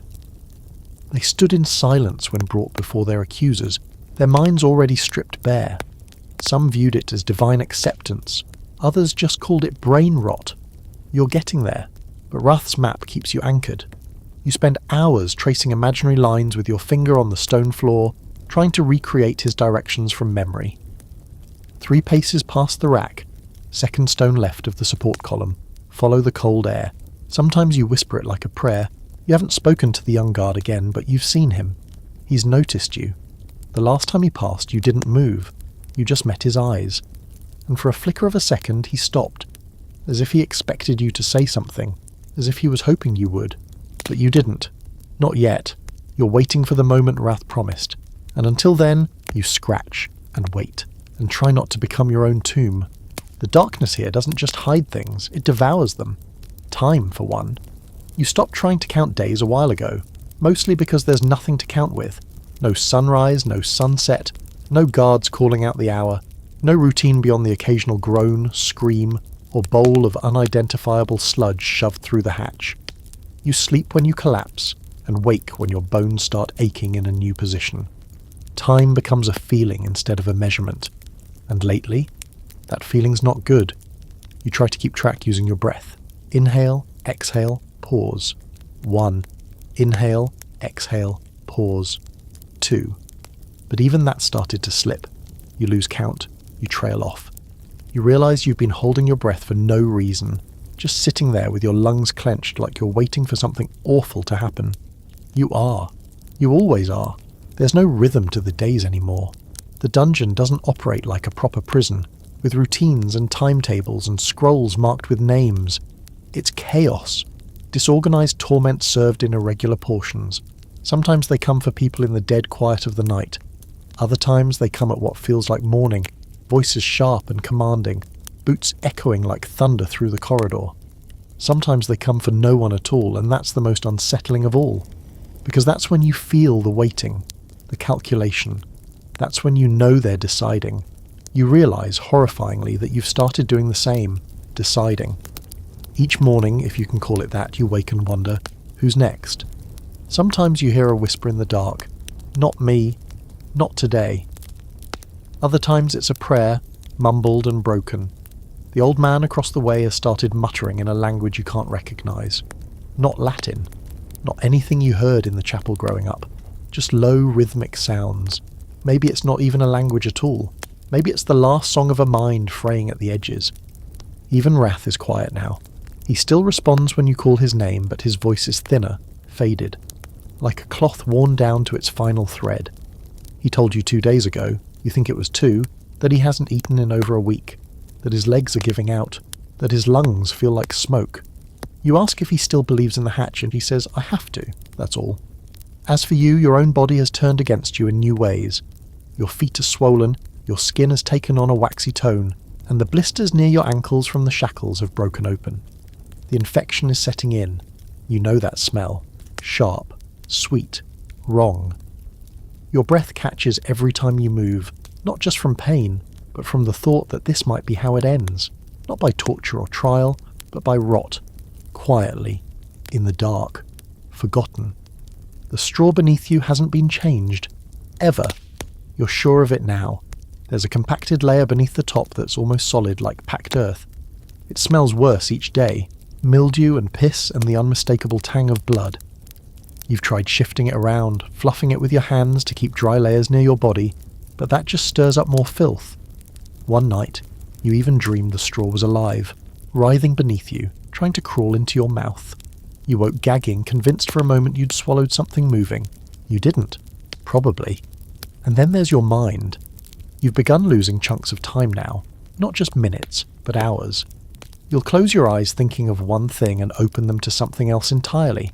Another posture, a new cut on your wrist, a faint line of dried blood on the inside of your sleeve. You've started talking again, not whispering. Talking, to the wall, to the rats, to yourself. Sometimes the words don't even make sense. You catch yourself mumbling your name on repeat. You don't know how long you've been doing it. You just need to remember. You're trying to anchor yourself. But even your name feels hollow now. Like a story you heard once long ago about a person who wore clean boots and had fingernails that weren't cracked and blackened. That person's dead. And the new you? You're not sure yet. Here's a little-known historical debate you might appreciate. Some scholars believe the phenomenon of losing time in medieval dungeons wasn't just psychological. They argue that certain rooms were deliberately constructed to warp perception. Sloped floors, angled walls, low ceilings designed to disorient, and most cells had no airflow at all, which led to the build-up of mold spores and methane gas. Natural chemicals that can induce hallucinations, confusion, even temporary memory loss. You're not sure if your cell is one of those, but it wouldn't surprise you. You've smelled things that make your vision go fuzzy, heard voices that stop when you blink, seen flickers of light on the wall that vanish when you move toward them. One time you even saw a bird, perched on your chain. A tiny thing, blue wings, a beak that clicked softly, like it was asking you to follow it. You reached for it, barely breathing, terrified it would vanish. It did, and yet, part of you still believes it was real. That's where you are now, the space between hope and fever dream, which makes it all the more jarring when you hear a real sound, a human sound, a guard, the young one. He stops outside your cell again, keys clinking, lantern low. You can smell the oil, sharp and acrid. You sit up slowly. He says nothing. You don't speak either. Then softly he kneels down. "Your name," he says. You blink. It takes longer than it should. "What?" He glances down the corridor to make sure no one's coming, then back to you. "I want to know your name." You whisper it. The sound escapes your lips like ash. He nods, says nothing else. Then he slides something through the food slot. It's small. You barely hear it land. You wait until he's gone. Then you crawl forward and reach for it. It's a scrap of bread. Real bread. Not dungeon mush.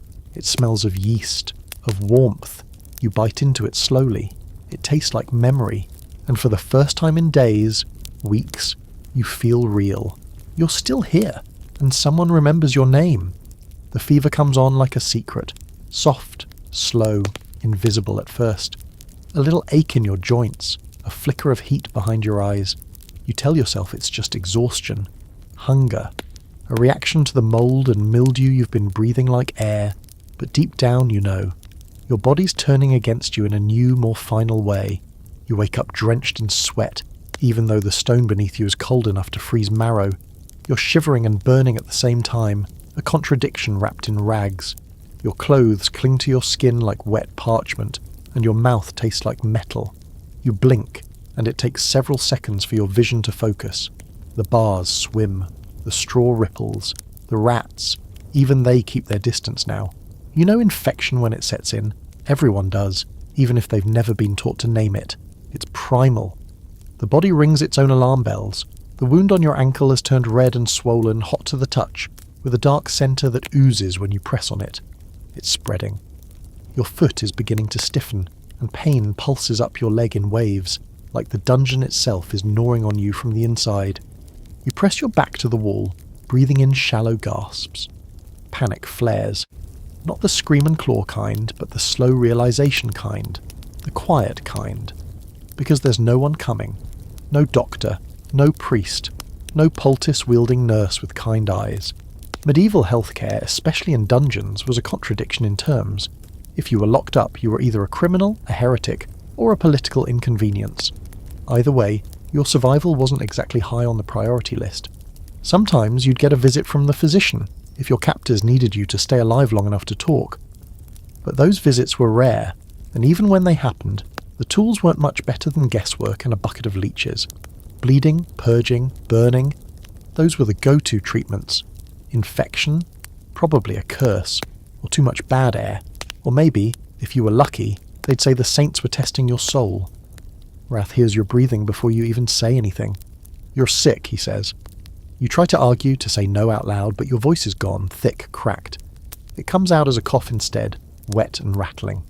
He doesn't say, I told you so. He just sighs. How bad? You glance down at your ankle.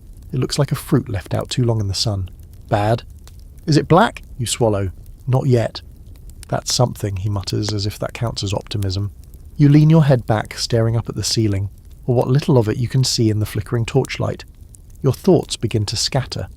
You try to remember your own name again. It takes effort. You try to remember your mother's face, and suddenly you can't picture it. That's what terrifies you most, the way the fever strips your memory, like it's not just your body breaking down, but your identity. And once that's gone, what's left? You wonder if the young guard will come back, the one who asked your name. You want to believe that the scrap of bread meant something, that maybe, deep down, he sees you as a person. Not just another lump of rotting meat in the shadows, but guards come and go. They're rotated, replaced, sometimes executed for showing mercy. Kindness is a risk, and this place doesn't like risks. And yet, as if summoned by your thoughts, you hear the soft tread of boots, not the heavy, clangy, cruel kind, the soft ones. You force yourself up, biting your tongue to stay conscious.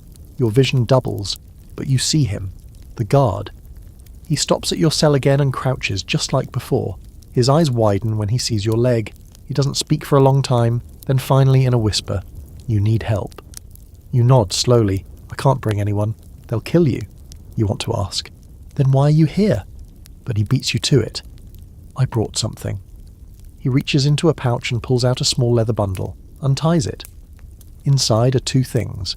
A cloth soaked in something that smells faintly of alcohol, and a crushed ball of herbs. Nothing fancy, just a poultice, but it's more than you've had in weeks. He slides the bundle through the slot. Wrap it around the wound. Keep the cloth tight.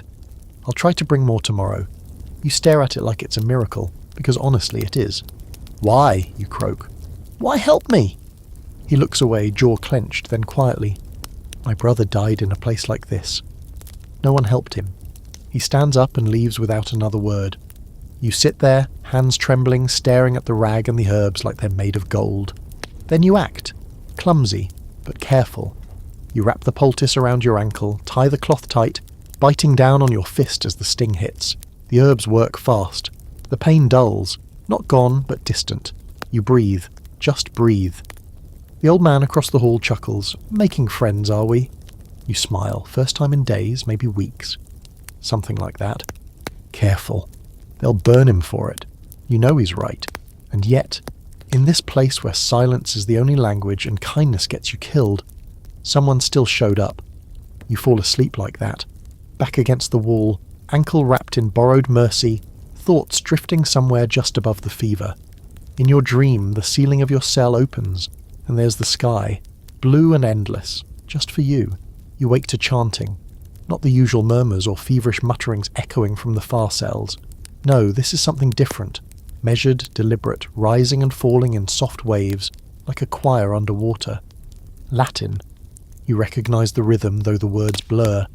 Someone is saying Mass, or pretending to. You open your eyes slowly. The fever's still there, low and quiet now, like an ember waiting for wind. Your ankle is numb, and not in a good way. The skin around the poultice has turned purple-grey. You can't feel your toes, but you're breathing. And right now, that's the win you'll take. The chanting continues. Closer this time, then footsteps. Leather shoes, not boots. Soft soles with confidence. That's not a guard. You pull yourself upright, biting back a groan. Every joint protests. Your skin feels stretched too tight over your bones. When you lean on your elbow, it slips on the damp straw. You prop yourself up just as a figure appears outside your cell. A priest. He stands with his hands folded in front of him, robe immaculately clean, a silver cross glinting at his chest. He doesn't look like he belongs here. He doesn't feel like he belongs here. His skin is clear. His hair is brushed. His eyes, though, those belong here. Cold. Precise. The kind of gaze that's seen too much suffering and no longer finds it interesting. Dominus vobiscum, he says gently, as if he's just entered a quiet chapel and not a rotting corridor full of dying men. You say nothing. He crouches, inspecting you through the bars. You look worse than I expected. He says it like an observation, not an insult. You narrow your eyes. Am I supposed to confess? He smiles faintly. If you'd like. But I'm not here to absolve you. Then why? He reaches into his sleeve and pulls out a small roll of parchment, unfurls it. You can't read the writing from here, but it's stamped with a red seal and a small loop of blue thread. Something official. I'm here, he says, to ensure your soul is in order. You laugh and it sounds like gravel. Bit late for that. His expression doesn't change. Better late than never. There's a long pause. He shifts slightly and you notice something else. He's not alone. Behind him, farther down the hall, stands another man in robes. Eyes closed, lips moving silently. Maybe praying, maybe reciting a script. You look back at the priest before you. Your church, he nods. Does that mean anything anymore? He doesn't answer, just folds the parchment again and slides it back into his sleeve. I've seen men tortured, you mutter. Men who didn't even know what they were confessing to. Yes, the priest says. And you did nothing. We're here to serve the soul, he replies calmly. The body is of less concern. It's not a cruel answer, not even defensive, just fact. That's what makes it worse. He leans in slightly. There are whispers about you. You blink. What kind of whispers? You've survived longer than expected. You haven't confessed. You haven't died.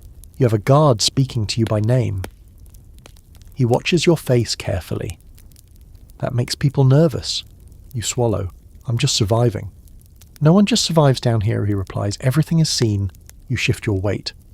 And what does the church see? He tilts his head. A man on the edge. Of damnation or something else? I'm here to find out. You think I'm heretic? I think you're inconvenient. There it is. Truth. Plain and cold. Not that you're evil. Not that you're dangerous. Just that your continued existence poses a question no one wants to answer. He stands. I'll return tomorrow. You'll either have something to confess or you won't. And if I don't, then I'll know your path is set. He nods once, turns and walks back down the corridor. You sit there, reeling. Not from the encounter. He was just another visitor in the parade of horror that is your life now. But from what it confirms. You're visible. Someone up there knows you're still alive. Still quiet. Still uncooperative. That makes you a problem. Wrath speaks, voice barely audible. They sent one to me too. Years ago. You lean closer. What happened? I gave them nothing. So they made something up. Said I denounced the archbishop. Claimed I was part of a plot to poison the bishop's wine. I didn't even know what wine he drank. You ask, did they try to save your soul? He chuckles. No, just his reputation. That night the fever returns with vengeance. You dream of fire and feathers, of churches collapsing into wells, of priests with rats sewn into their robes. You wake up screaming once, maybe twice. At some point you see the bird again. This time it lands on your shoulder, pecks at your ear. You cry.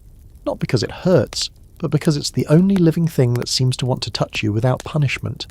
Your mind is slipping. You feel it now. You've stopped checking your wounds, stopped scratching the bites. The rats walk freely beside you and you don't even blink. The young guard returns just before the world tips completely. He crouches, sees your eyes, and swears under his breath. You're burning, you nod, or you think you do. He slides something through the food slot. A flask. Drink it. Slowly. It'll help. You drink. It tastes like boiled herbs and spoiled honey, but it cuts the fire. When you look up, he's still there. Why are they talking about me, you ask, voice soft. Because they don't understand why you're still here, he says. You don't scream. You don't confess. You don't die. You stare at him. You make them uncomfortable. He leans in. And uncomfortable things get erased. You know what he means. Not killed. Erased. As if you never existed. He hesitates, then says quietly, "If you're going to act, do it soon." Then he leaves. You lie back, heart racing despite the numbness creeping up your limbs. The priest is returning, the infection is spreading, the whispers are getting louder, and your time is running out. You hear your name again before you hear the verdict. A guard shouts it from down the corridor. Not your full name, not the one you were born with, but the shortened version they carved onto the roster outside your cell in chalk. It's misspelled, of course. 3 letters off. You almost laugh. It's the sort of mistake that, out in the world, would be mildly annoying. Down here it's terrifying, because it means they don't know you. Not really. And if they don't know you, they can't possibly judge you fairly. Not that fairly has ever been the standard here. You drag yourself upright, every movement a negotiation. Your ankle is worse than yesterday. The cloth has gone stiff with dried fluid, and your skin underneath is turning a colour that doesn't belong to anything living. The rest of your body is little better. Ribs pressing tight against skin, muscles barely responding. You're somewhere between consciousness and a fever dream, tethered to reality only by the occasional whisper from Wrath and the rhythmic scrape of a rat dragging crusty bread across the floor. The guard appears moments later. Not the young one. This one's older, broad-shouldered, half a beard, and the distinctive scowl of someone who's spent his life hurting others and justifying it with a paycheck. He doesn't unlock the door, he doesn't need to, you're not going anywhere fast. Up, he grunts. You don't move, he sighs. Trial today. Wake up, worm. You've got your big moment in the sun. He laughs like that's a joke, like any of you have seen sunlight in weeks. You try to stand, but your legs betray you. You collapse before you make it fully upright, crashing down on the straw with a thud that knocks the breath from your lungs. He opens the door with a grunt of irritation and steps in, grabbing you under the arm like you're a sack of barley and hauling you upright. Every joint screams. Your vision spins. For a second, you're sure you'll vomit, but your stomach is too empty for that luxury. The hallway feels longer than you remember. Torchlight burns your eyes. The walls seem to close in, whispering things in languages you don't know. Your head swims. You're vaguely aware of other prisoners watching, just flickers of faces through the bars, blank stares, a pair of wide, glinting eyes, a hand reaching through the bars, fingers twitching like antennae. They drag you up a stone stairwell you didn't know existed. Not the main stairs. This is narrower, hidden, probably carved out centuries ago by monks or masons with something to hide. The air shifts as you ascend, just barely warmer, less damp. You catch the faint scent of smoke, and... is that bread? Real bread? You reach the top and stumble into a stone chamber lined with wooden benches. There's a dais, a table, a few robed figures, hunched and muttering amongst themselves. No one looks at you. This is the trial. No jury, no defence, just men with robes, a scribe with a quill, and a man at the head of the table wearing a heavy chain around his neck that probably weighs more than you do now. The steward. He doesn't stand when you're dragged in. He just waves vaguely at a stool in the centre of the room. The guard forces you down onto it. No one offers water, no one offers a blanket. You shake as you sit there, sweat sliding down your spine, chills twitching under your skin. Name, one of the robed men says. You give it. Full name, he says sharply. You do. He writes something. Then another man speaks. You're charged with sedition, blasphemy, and disrespect toward the Crown and Church. And that's news to you. What did I say? You manage. The man squints at the parchment. It does not say. You want to laugh. You do laugh, actually. Just a weak little huff through cracked lips. Do you deny the charges? You shake your head, not as a no, but as in disbelief. I can't deny what I never did. One of them glances at the steward, who lifts a brow. Do you admit to them? You look him dead in the eye. Do you know what I'm accused of? A pause, then the steward chuckles. Not with mirth. It's a tired sound, like this is all a show, and he's just playing his part. Then the priest appears, the same one from before. He steps into the room quietly, robes pristine, face unreadable. He moves to the steward's side and whispers something in his ear. They confer for a moment. The room is dead quiet, except for the scratching of the scribe's quill. Then the steward speaks again. You are not to be executed. Yet. Your heart skips. Hope? Or something worse. You are to be returned to your cell until further clarification can be made. You blink. Clarification. The priest smiles. Your soul may yet be useful. And just like that, they wave you off. No evidence, no witnesses, no decision, just delay. You're dragged back down the corridor, not with force this time. More like you're being handled. As if someone higher up gave a vague order. Keep that one breathing. For now. As the guard hauls you back to your cell, you whisper, "Why delay it?" He snorts. "Means someone's arguing about you." "Who?" "Doesn't matter. Could be a bishop. Could be the steward's cousin. Could be a clerk who likes your handwriting. You're tossed back into the cell with all the grace of a fish thrown on a dock. The door clangs shut. You lie there, stunned, drenched in sweat, mind spinning. You weren't found guilty, but you weren't cleared either. You're in limbo. From his cell, Routh speaks. "They're afraid to kill you." You turn your head toward his voice. Why? Because you haven't broken yet. And if you don't, someone might start asking why they put you here in the first place. You say nothing. Just lie there, head spinning, ankle throbbing, mind trying to make sense of a verdict that wasn't. The old man across the hall finally speaks again. "Trial by delay," he says softly. "Cruelest kind." And you believe him, because at least a verdict means an ending. And all you've got now is more time. Time to rot. Time to be watched. Time to wonder what they'll decide. And sleep doesn't come. It hasn't, really, for days. Or maybe weeks. Whatever fragments of unconsciousness you've drifted into lately haven't felt like rest. They've felt like drowning. When you do pass out, it's from exhaustion, not surrender. And every time you wake, your body feels more foreign. More like a place and less like a person. It's too cold to sleep now anyway. The kind of cold that isn't sharp, but deep, slow, creeping, ancient. A cold that doesn't want to bite you, but to live inside you. You curl tighter beneath the straw, or what's left of it. It's damp again. Your fever keeps drying you out, and then the wet stone soaks you all over again, like a horrible cycle of misery and mildew. The crust around your ankle has darkened. You haven't unwrapped the cloth in 2 days. You don't want to see what's underneath. You already feel it. Every throb is like a drumbeat inside your bones, muffled only slightly by the numbness that's crept up past your calf now. That might be a blessing. You try to keep your mind focused, but it's drifting more often. You catch yourself whispering things without knowing it. A recipe your mother taught you once. A prayer you barely remember. The name of a dog you haven't seen in a decade. The dungeon scrapes memory from you like old wax from a candlestick, slowly, with effort, until there's nothing left but flickers. It's dark, of course. Always dark. But tonight it feels thicker. Like the torch outside your cell has burned out and no one's bothered to replace it. Or maybe they have. Maybe the hallway's still lit. You just can't see it anymore. Your vision's been playing tricks lately. There's a permanent shimmer around the edges like the air is made of smoke.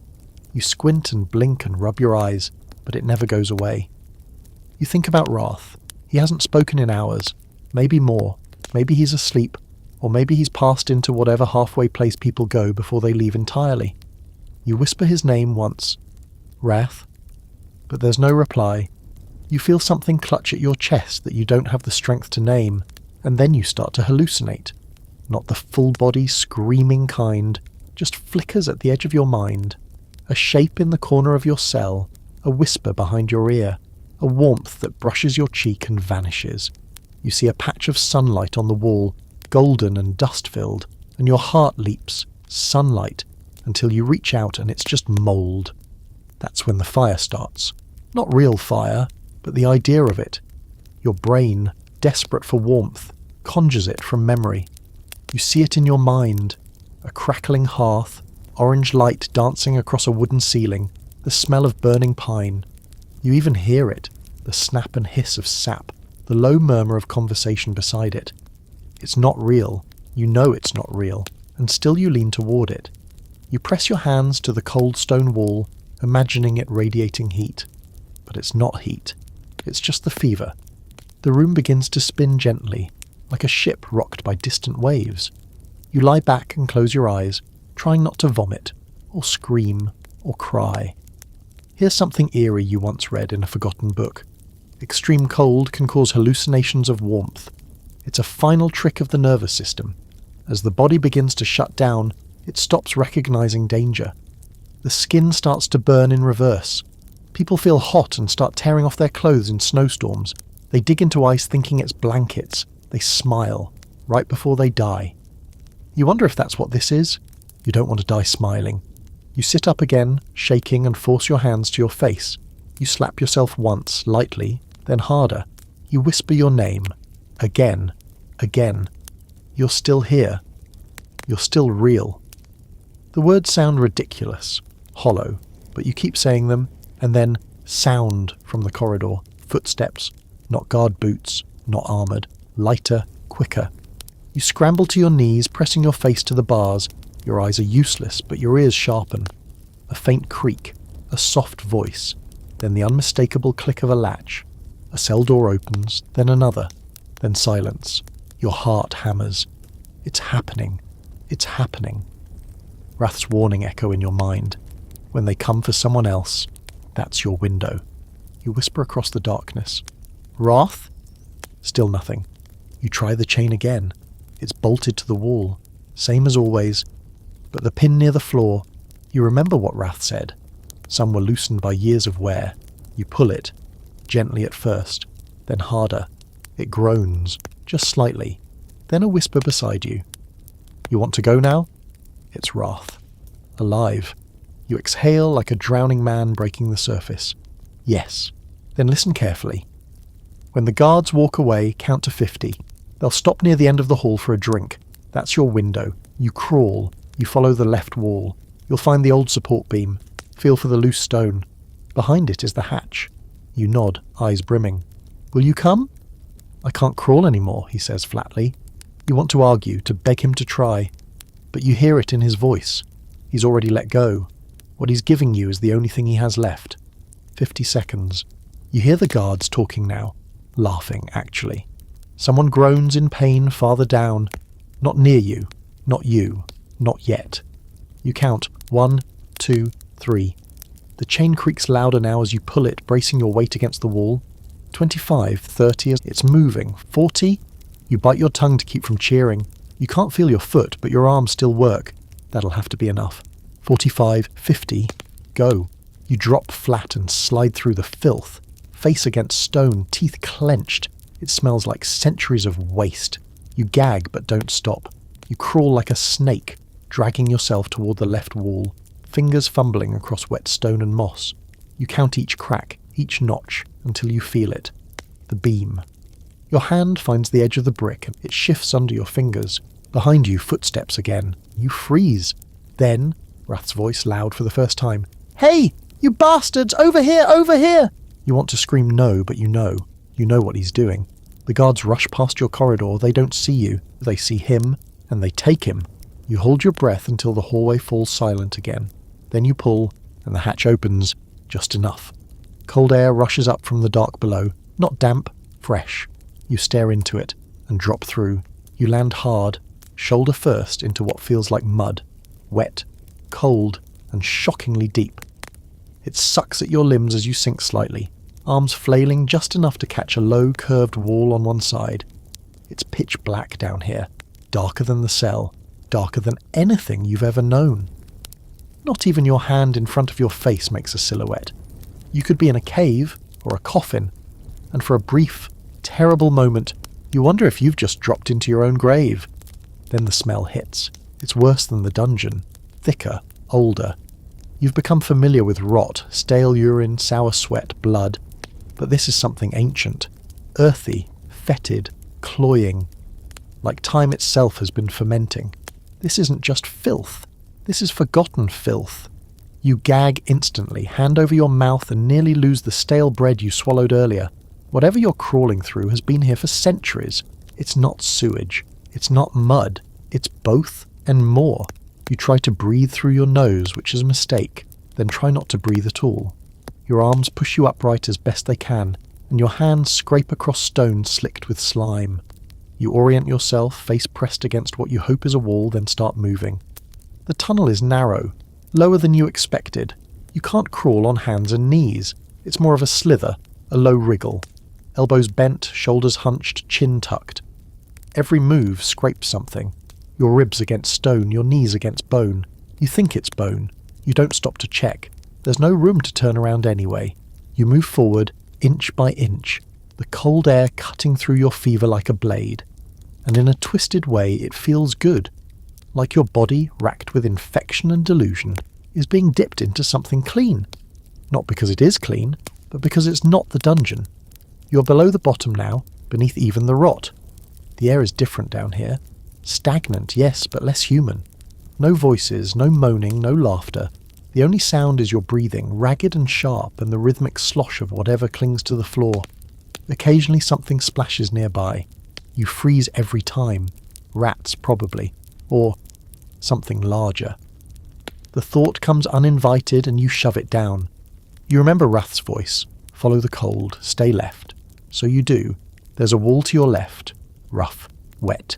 You keep one hand on it at all times, even when the tunnel widens briefly and you're tempted to explore the centre. That's how you'd get lost. You've read stories, well, heard them. People dropped into catacombs, chased into plague tunnels, never seen again. Years later, their bones are found curled around their knees like they died crying. You won't be one of those. You keep crawling. Eventually the space changes again. The ceiling lifts just enough for you to straighten your back, almost sit. You pause there, breathing shallowly, listening. The silence is total, heavy. You strain your ears so hard you think you can hear your own heartbeat echoing back at you. Then you feel it. A breeze, tiny but real. It brushes past your cheek, cool and dry, and you freeze. You shift toward it, pressing your face into the dark, eyes wide despite their uselessness. Air, that means exit. Maybe not soon, but somewhere. You start crawling faster, or trying to. Every movement now is pain. Your ankle has completely stopped responding. You're dragging your leg behind you like a sack. Your shoulder is screaming from the fall. You're not bleeding, yet, but the skin is raw, split in places. You have no idea what time it is. No idea how long you've been underground. Could be minutes. Could be an hour. Could be days for all your body understands. Then your hand brushes something on the wall. A carving. You freeze, fingertips moving over the stone. It's not natural. You recognize the texture. Etched lines. Someone scratched into this wall long ago. Not just random marks. Letters. You can't see them, but you feel them. A VE. Just like the mark in your cell. You swallow. Is it the same prisoner? Did they come this way too? Did they escape? Or is this where their story ended? You whisper it under your breath. Ave! A greeting, or a plea. You keep moving. You find another etching 10 feet later. A sun. Crude, but clear, rays and all. Then another, even farther on. A ship, sailing west. Always west. These aren't random. They're trail markers. Someone made it this far. Someone wanted others to follow, but you're not alone. You keep following the carvings, dragging yourself like a ghost with a mission. You pass a collapsed wall at one point, bricks fallen inward, partially blocking the tunnel. You squeeze through a gap barely big enough for your ribs. Your tunic snags and tears, exposing skin to stone. You don't care. Eventually you reach a bend. The breeze grows stronger, you turn it and stop cold. There's a door, or what used to be one. A rotting wooden frame embedded into the stone. No hinges, no handle, just a space. Beyond it, blackness still, but different. You can feel the difference in your bones. The air smells clearer. It doesn't reek of human decay. It smells of earth, moist soil, moss, fresh rot, life. You crawl through it like a newborn, pulling yourself over the threshold, expecting resistance. There is none. You're out of the tunnel, you collapse on cold ground, stone still, but cleaner, drier. There's a trickle of water nearby. You hear it. A stream, maybe. You reach toward it, fingers skimming until you find it. Cool. Real. You cup a bit in your hand and drink. You nearly cry. You roll onto your back and stare at the ceiling, which now arcs like the inside of a chapel. A vault. It's not the surface. Not yet. But it's close. You breathe. For the first time, you breathe without tasting rot. And in that moment, you realize Rath knew. He never meant to come with you. He just wanted someone to make it past the wall. To leave a mark. To prove the dungeon could be escaped. You look up, vision swimming, and swear you see light in the cracks above. You don't move for a long time. Lying there in the vault, you let your body become a part of the stone beneath you.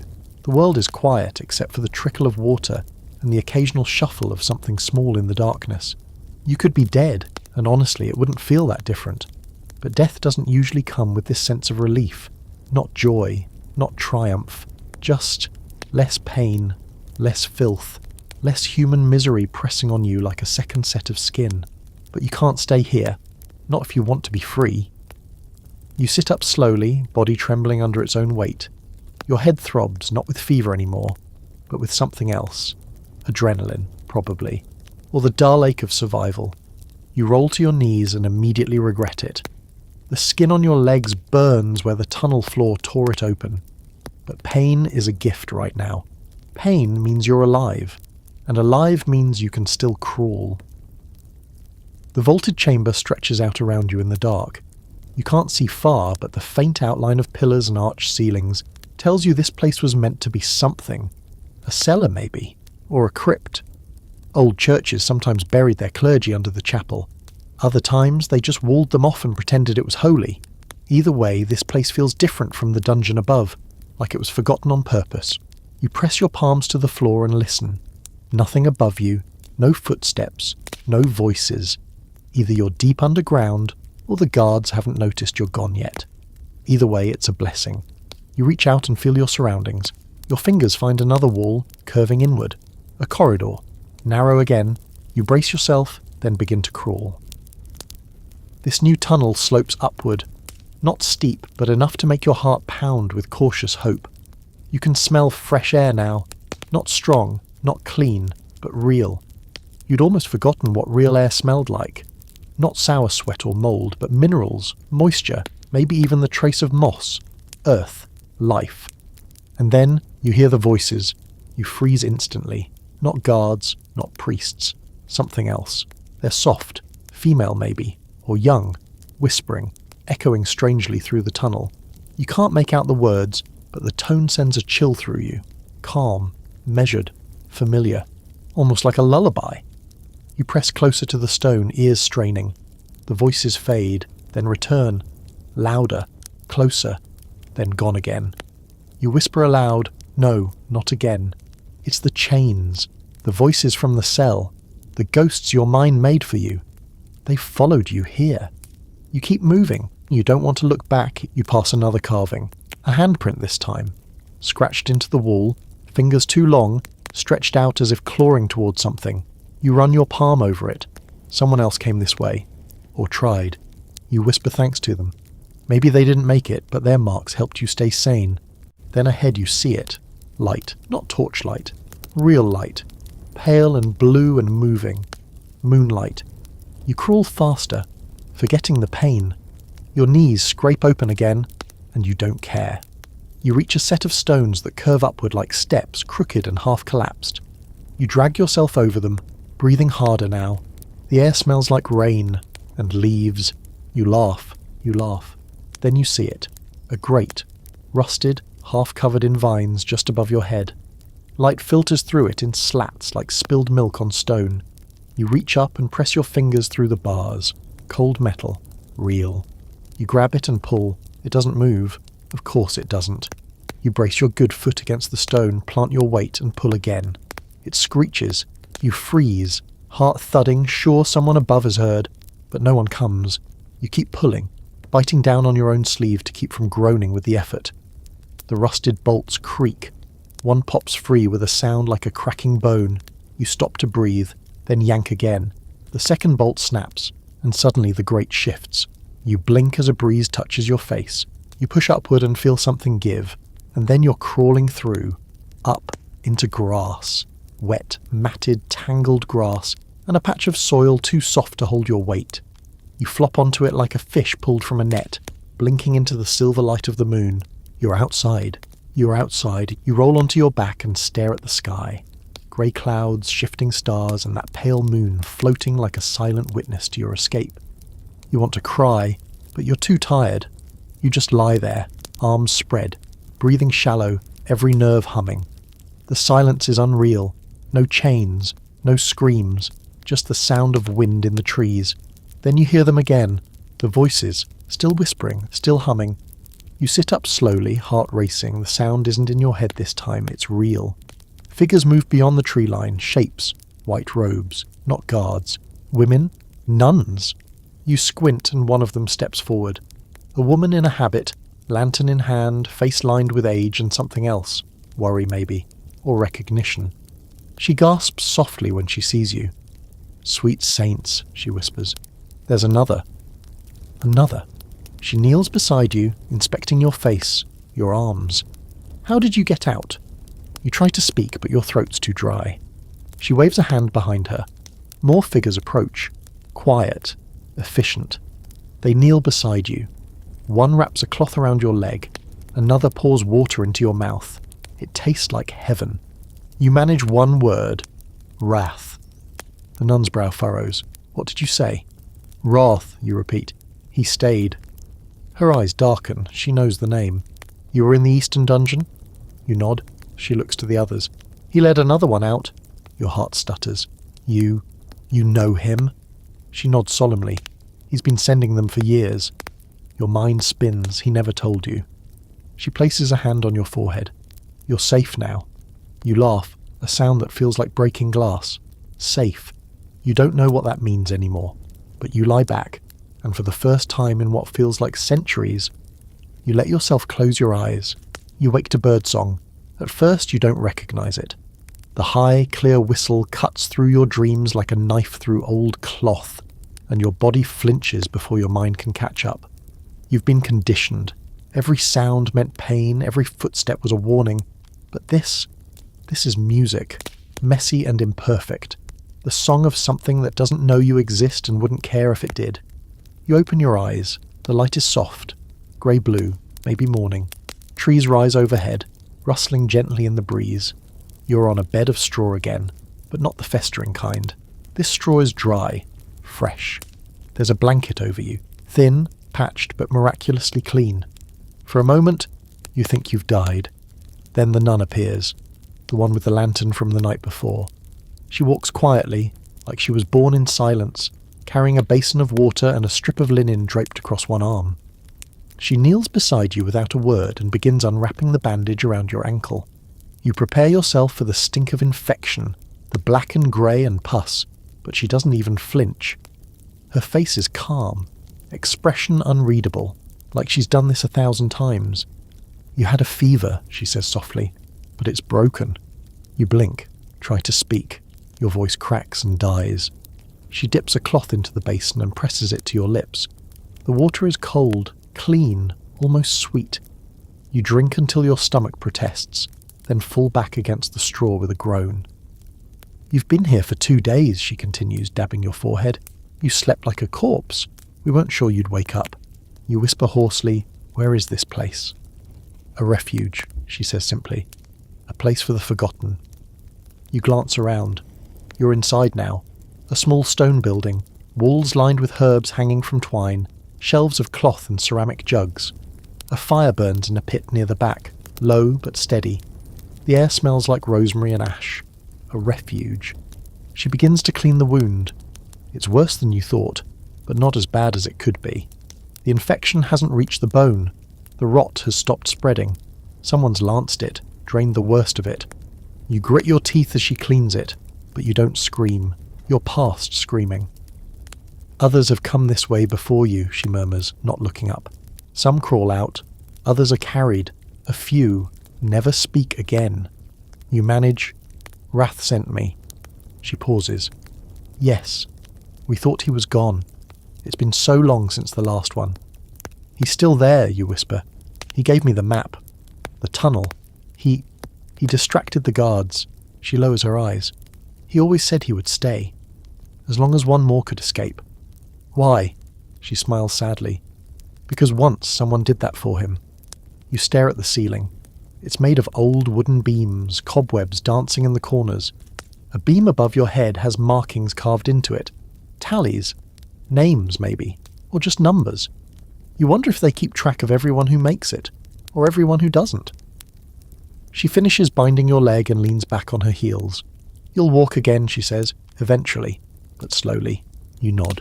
You can feel your toes again. That's more than you hoped for. A soft knock at the door makes her turn. Another nun enters, younger, with flushed cheeks and calloused hands. She carries a bundle of folded cloth. Clothes, the old one says, when you're strong enough. You stare at them like they're relics. Clean clothes, yours have been taken, probably burned. Good riddance. They help you dress that evening. Shirt first, soft linen, worn but intact. Then pants, loose at the waist, cinched with a bit of twine. Your body feels foreign in them. You've grown used to the crusted rags, the stink of yourself. These smell like soap, like lavender. They feed you too. Broth at first, then a small piece of bread, hard but real.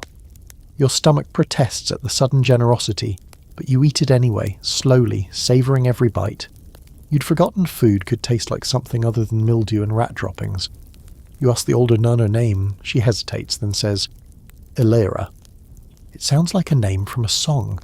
You nod, trying to store it safely in your brain before the fever steals it again. Why are you helping me? You ask later. She looks at you for a long time before answering. Because no one helped my brother. You nod. That's all the explanation you need. As night falls, they move you to a cot near the fire. The warmth feels wrong at first, luxurious. It softens you, and softness feels dangerous. You're used to armour now, filth and cold and silence. But Elira says you need rest, so you lie back and let it wrap around you. Sometime past midnight you wake again. You're alone. The fire is low. Shadows stretch across the stone walls like fingers. You sit up slowly, body aching. Then you hear it. A faint sound, not inside, outside, chains, just one link. Then silence. You crawl to the window and look out. Nothing. Just trees, moonlight, and the soft wind moving through the branches. But you know what you heard. You lie back down, shivering again. Not from fever this time, but from something else. A memory, maybe. A shadow that followed you out. Some scholars argue that trauma, especially long-term imprisonment, warps the brain in permanent ways, that the body heals long before the mind does. That sounds right. You've escaped the dungeon. But the dungeon hasn't escaped you. Not yet. Still, you sleep. Because for the first time in forever, the darkness is not total, and your dreams are your own. Epped up on a bench beneath a patch of sky that still feels too bright, too open, too unreal. You're outside. The grass tickles your ankles, a breeze hums gently through the trees, and your face feels sun-warmed for the first time in what might be years. You're bundled in a thick wool cloak, your injured leg stretched out, elevated on a smooth stone slab.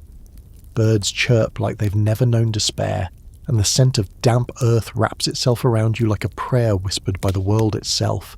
It's peaceful. Too peaceful. You still wake every hour or so, eyes snapping open, hands reaching for chains that aren't there. You flinch at door creaks. You track footsteps like prey. You still expect rats to crawl over your feet. Your instincts haven't caught up with your reality. They might never. You're not alone on the bench for long. He shows up without warning, without sound, as if he simply blinked into existence beside you. A man, younger than you, barely 20 maybe. Tall, thin, cheeks hollowed from hunger, but his eyes still sharp, too sharp. Clothes better than yours, far too clean. His boots are laced with practiced hands. His posture has seen tutors. This man was raised with servants. He doesn't introduce himself right away. Just sits on the opposite side of the bench and crosses his arms. You're the one who escaped the East Wing, he says flatly. You blink, watching him out of the corner of your eye. I guess. You don't know. I don't know how long I was down there. He nods, like that makes perfect sense. What tunnel? I don't know, he huffs. Well, that's not useful. You turn to him. I didn't realise this was a job interview.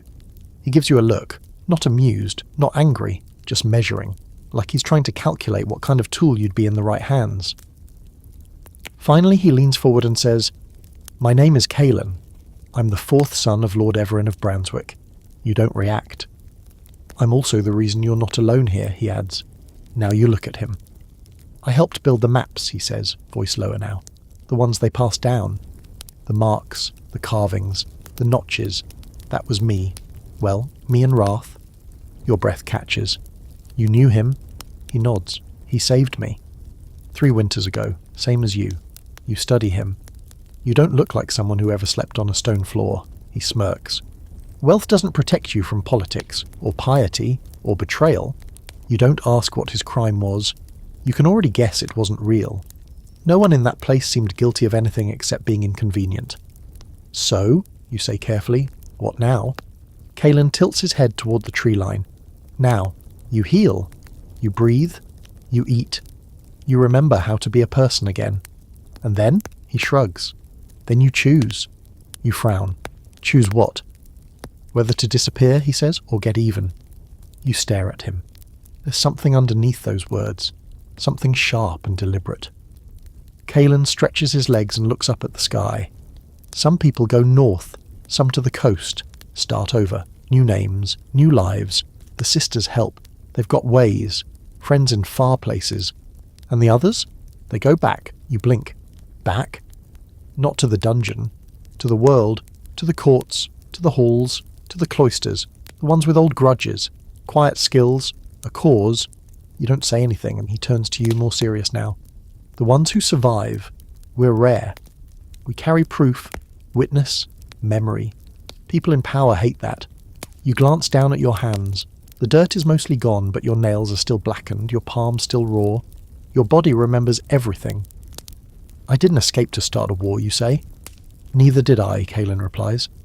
But when I was rotting in that hole, I made a promise. If I ever made it out, I'd make them remember my name. You let that sit in the air between you. I'm not saying you have to do anything now, he adds, but when you're stronger, come find me. He stands, brushing straw from his cloak. You'll know where. Then he's gone, just like that.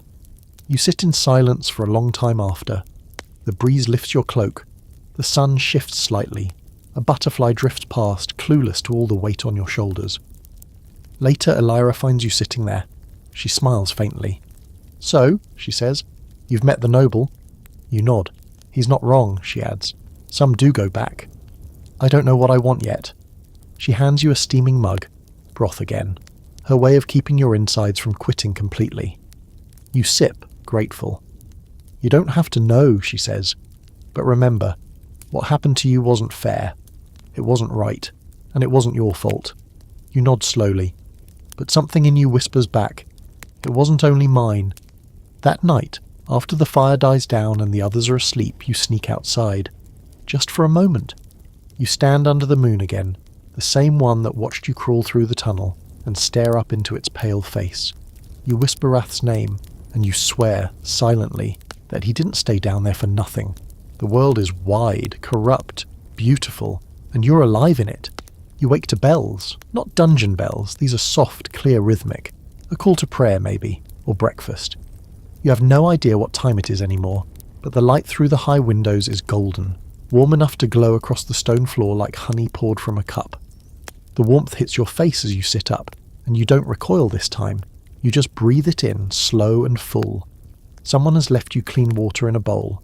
There's a strip of linen beside it, damp. You rinse your face gingerly. Your reflection in the bowl is fractured and rippling, but even through the distortion, you see a face you don't quite recognize. The grime is mostly gone now, but your eyes are sunken, lips chapped, skin stretched thin over hollowed cheeks. You touch your face and it feels like paper, but there's colour returning to your lips. That's something. Elira appears in the doorway holding a bundle. You're strong enough, she says. They've asked for you. You stare at her. She smiles. Not them. Just the others. The ones who've come before you. You don't ask questions, you just nod. She helps you dress again. Simple clothes, clean. Your leg is bandaged, still stiff, but you can hobble now, leaning on a carved wooden crutch that someone left by the bench. She walks you across the compound, if you can call it that. It's more of a clearing, ringed with trees and overgrown hedges. There's a stone chapel with no door, vines climbing its walls like old scars. Birds flit in and out of broken windows. The place looks like it's been abandoned by time and adopted by those the world didn't want. She leads you to a side chamber off the chapel.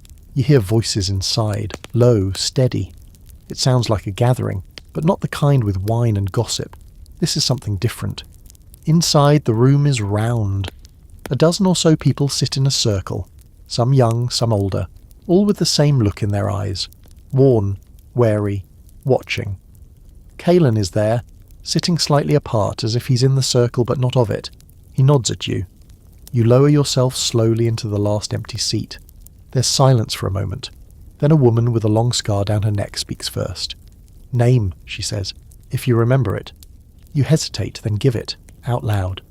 It sounds strange in the air, like an old song being hummed again after years of silence. "Where were you?" she asks. "Eastern Wing." Several people nod. A few wince. "How long?" You shrug. "I don't know. Months, maybe a year." They nod again. That answer means something to them. "Did you make it alone?" You pause. "No, someone helped." They know what you mean. The woman places a small stone on the floor in front of her, smooth and dark. For the ones who didn't. You do the same. You don't know where the stone came from. Maybe it was in your pocket. Maybe someone put it there. But you place it beside hers, and now there are two. Others do the same. Kalen doesn't. You suspect he's already laid his long ago. Then the stories begin. Not loud, not dramatic, just told. A man with a limp recounts how he faked madness until a guard stopped locking his cell. A girl barely older than 16 tells how she kept her brother alive by feeding him bits of rat she'd caught in her skirts. Another speaks of a guard who helped him, who risked everything and was hanged for it. No one interrupts. No one asks questions. When it's your turn, you hesitate. Then you speak. You tell them about the cell, about Wraith, about the carvings on the wall and the whispered maps. You talk about the cold, the infection, the hallucinations, the bird, the priest, the trial with no verdict, the hatch, the crawl through the dark. You talk about the light. You don't cry. But when you mention Wrath's name again, your voice cracks. The room is silent when you finish. Kalen finally speaks. "You made it to the Phantom trial." You nod. "Not many do." "That means you were close to disappearing." "What is that place?" you ask. "Why was I even there?" He leans forward. "That dungeon, Eastern Wing, is where they send people they want erased. No trial, no record, just gone. Quietly, out of the way. Why not just kill them?" "Too loud," he says. "Too final, too many questions. But if someone vanishes in the dark, well, that's just the will of God, isn't it?" Someone else adds, "They call it the Phantom trial because it gives the illusion of justice. Enough time for the church to decide whether you're dangerous or useful." You feel sick. "It's not just criminals down there," Kalen continues. "It's enemies. Scapegoats. Inconveniences. Anyone who makes the wrong person uncomfortable." You whisper, "There were children." He nods. "There still are." Silence again. Someone breaks it gently. "What do we do now?" Elira's voice comes from the doorway. "Whatever you choose." You look at her, and she steps into the circle. You survived. That alone is rebellion. That alone is a story worth telling. She gestures to the stones in the centre. There are 20 now. This is the trial that matters. That you're still here. That you're not alone. Kalen's voice is quieter this time. Some of us are writing, documenting, names, times, faces. Others pass messages through monasteries. A few are organising, more direct efforts. You raise an eyebrow. "Revenge?" "No," he says. "Clarity." The scarred woman adds, "Truth." Another says, "Memory." Someone else mutters, "Vengeance." Kalen shrugs. "Maybe all of it." You sit back, the firelight in the chapel casting strange shadows on the stone. You're still in pain, still healing, still not whole. But for the first time you realise you matter. You weren't meant to survive, but you did, and they will have to live with that. That night, you don't sleep. Not because of nightmares, not because of rats or screaming or the chill that crawls into your bones like a parasite. You don't sleep because you're thinking, and that, more than anything, tells you how far you've come. The dungeon left no space for thoughts, only reactions, flinching, waiting, enduring. But now, here in this chapel-turned sanctuary, with the sounds of breath and wind and nothing else, your mind is busy stitching itself back together. You sit by the fire, alone now. Everyone else has gone to their cots, wrapped in blankets too thin for winter, but thick enough to remind them they're no longer shackled.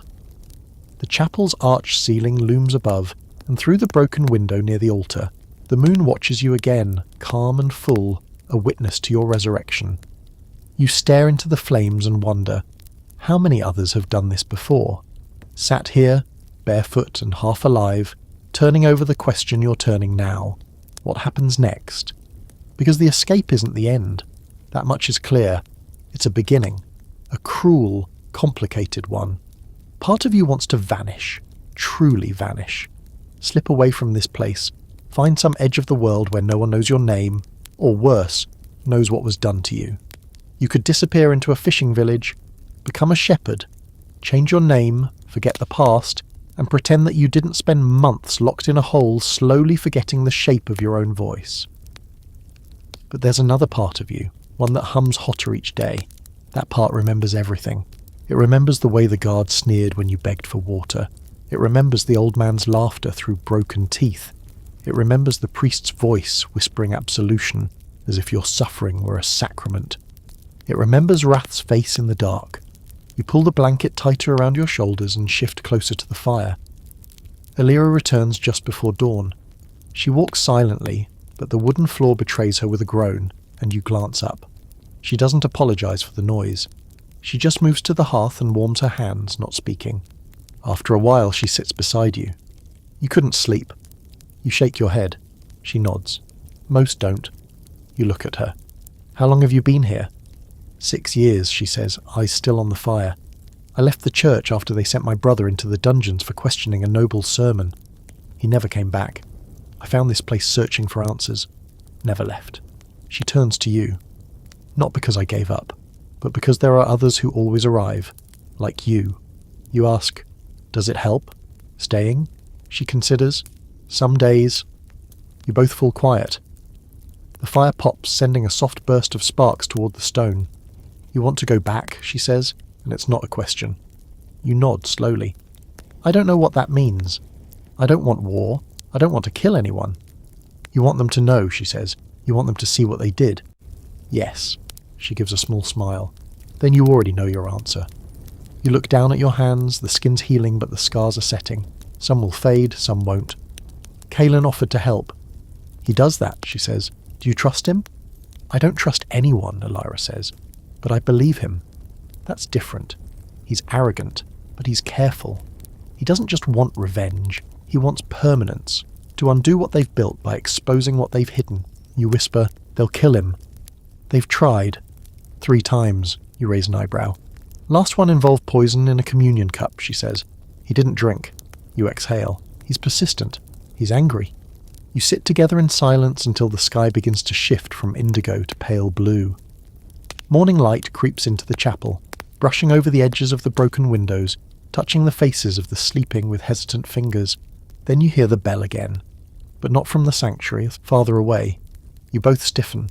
Alira rises. You do too, slower. Your crutch slides under your arm and your pulse begins to race. Stay here, she says, but you don't. You follow her, through the main hall and out the chapel door where the grass is still wet with dew and the trees still dark with shadow. A boy runs toward you, maybe 14, out of breath, hair wild, clothes torn. They've found one, he says, gasping. Alira grabs his shoulders. Where? North Ridge. A girl. She made it out of the Western Wing. Your heart drops. The Western Wing. You never even saw it. You thought the Eastern dungeons were hell. The Western ones are older, deeper, not for criminals or heretics, but for monsters. At least that's what the stories said. No one ever came from there, until now. An hour later you see her. She's not conscious, maybe 15. Carried on a makeshift stretcher, arms bound in bandages, hair soaked with blood. She looks more corpse than girl. Her hands twitch in her sleep. You wonder what she's remembering, or what she's still running from. They take her inside. You don't follow. You sit on the chapel steps staring out at the sky. The world is bigger than you remembered, but it's still broken. Deeply, quietly broken. You wonder how many others are still down there in the dark. Sick, starving, whispering, waiting. You feel something twist in your chest. Not anger this time, not grief. Just resolve. You're going to write it all down. Every part. You'll write it on walls, in letters on the inside of your sleeves. You'll carve it into the bark of trees and whisper it to children in marketplaces. Not for revenge, for memory. You won't let them forget what they did to you. You won't let them pretend it never happened. The phantom trial wasn't the end of your story. It was the beginning of theirs. The morning of your departure begins with silence. No ceremony, no goodbyes, no dramatic farewells beneath the rising sun. Just a quiet nod from Alira, as she hands you a small parcel wrapped in oilskin. Dried bread, herbs, a sealed letter you're not allowed to open unless things go sideways. You don't ask what that means. You don't want to know. Kalen is waiting for you near the edge of the tree line. He's leaned against a moss-covered wall, arms folded, a satchel at his feet, and the same arrogant calm on his face that he's worn since the day you met him. His sword hangs loosely at his side, not for show. He knows how to use it. He's told you that more than once, usually with a shrug like he's talking about fixing a broken hinge. "You sure about this?" he asks as you limp toward him, your crutch thudding softly against the earth. You glance back just once. The old stone chapel stands crooked but proud in the clearing, light now spilling through the broken stained glass like coloured ghosts watching over the wounded. A pair of the nuns attending to the girl from the western wing. You see her arm move slightly. A good sign. You turn forward. "I'm sure." He doesn't smile, he just nods and starts walking. You follow. The first day is quiet. You travel through the woods, taking the forgotten paths Kalen insists don't exist on any royal map. You pass through ruins, old boundary stones from when kingdoms shifted like sand, and places where the trees seem to lean in just a little too close. Kalen walks like a man who's done this too many times. You hobble like someone who still remembers shackles. You camp beneath the stars. The cold creeps in fast, but Kalen builds a fire with practiced speed. He talks little, but when he does, it's mostly to remind you that staying alive will require more than righteous fury. You can't just walk into a castle and say, "Look what they did to me," he says as he stokes the flames. They don't care. You sip the bitter broth he made from crushed herbs and boiled roots. Then what do? We give them no choice. The second day you reach a fork in the path. One road leads to Ardenvale, he says, pointing. Trade city. Loose tongues. Lots of wine. Good place to start planting questions. And the other? Chapel of the Black Vine. Abandoned. Or supposed to be. It's where we store the documents. Names. Records. Transcripts smuggled from clerks who grew a conscience. You stare at the path. How many are in that archive? Too many, he says, but not enough. You take the right-hand path. The chapel is hidden in a hollow, surrounded by cypress trees that look like old men with hunched backs. The building itself is collapsed on one side, ivy strangling the bell tower, and moss covering everything like a blanket for the forgotten.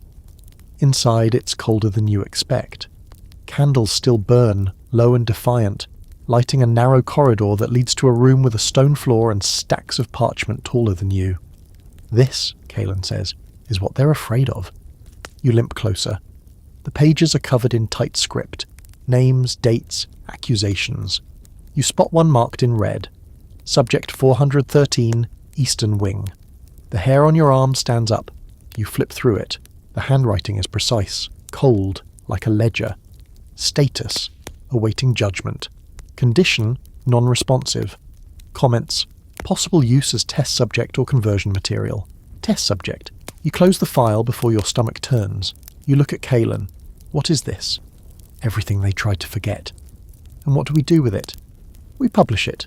Quietly. We give it to those with influence, not nobles, servants, secretaries, scribes, the people who see everything but say nothing. We drop it like poison into their water supply, slowly, steady, until someone starts asking questions. And then, we disappear again, until the next leak, and the next. You sit heavily on a bench. That's not justice. It's pressure, he replies. Justice comes later.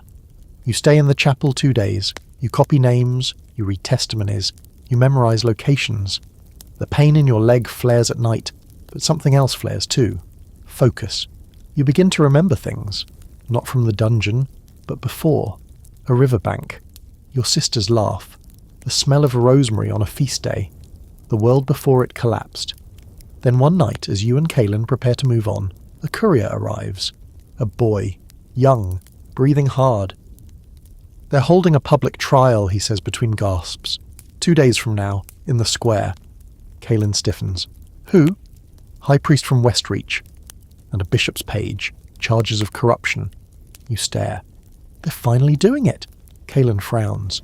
It's a show. They'll pick the ones who are least connected and toss them to the crowd like scraps, hoping no one asks about the rest. You rise. Then we make them ask. 2 days later, You stand in the back of a crowd packed into a town square. People jostle, mutter, cross themselves. The accused are brought forward, robes askew, faces blank. There's shouting, there's spectacle. The air smells like sweat and tension. Kaelin slips a parchment into your hand. It's your record. Subject 413. You step forward, not onto the stage, but into the crowd. You hand it to a woman clutching a rosary. She reads. Her eyes go wide. Then you hand it to another, and another, and another.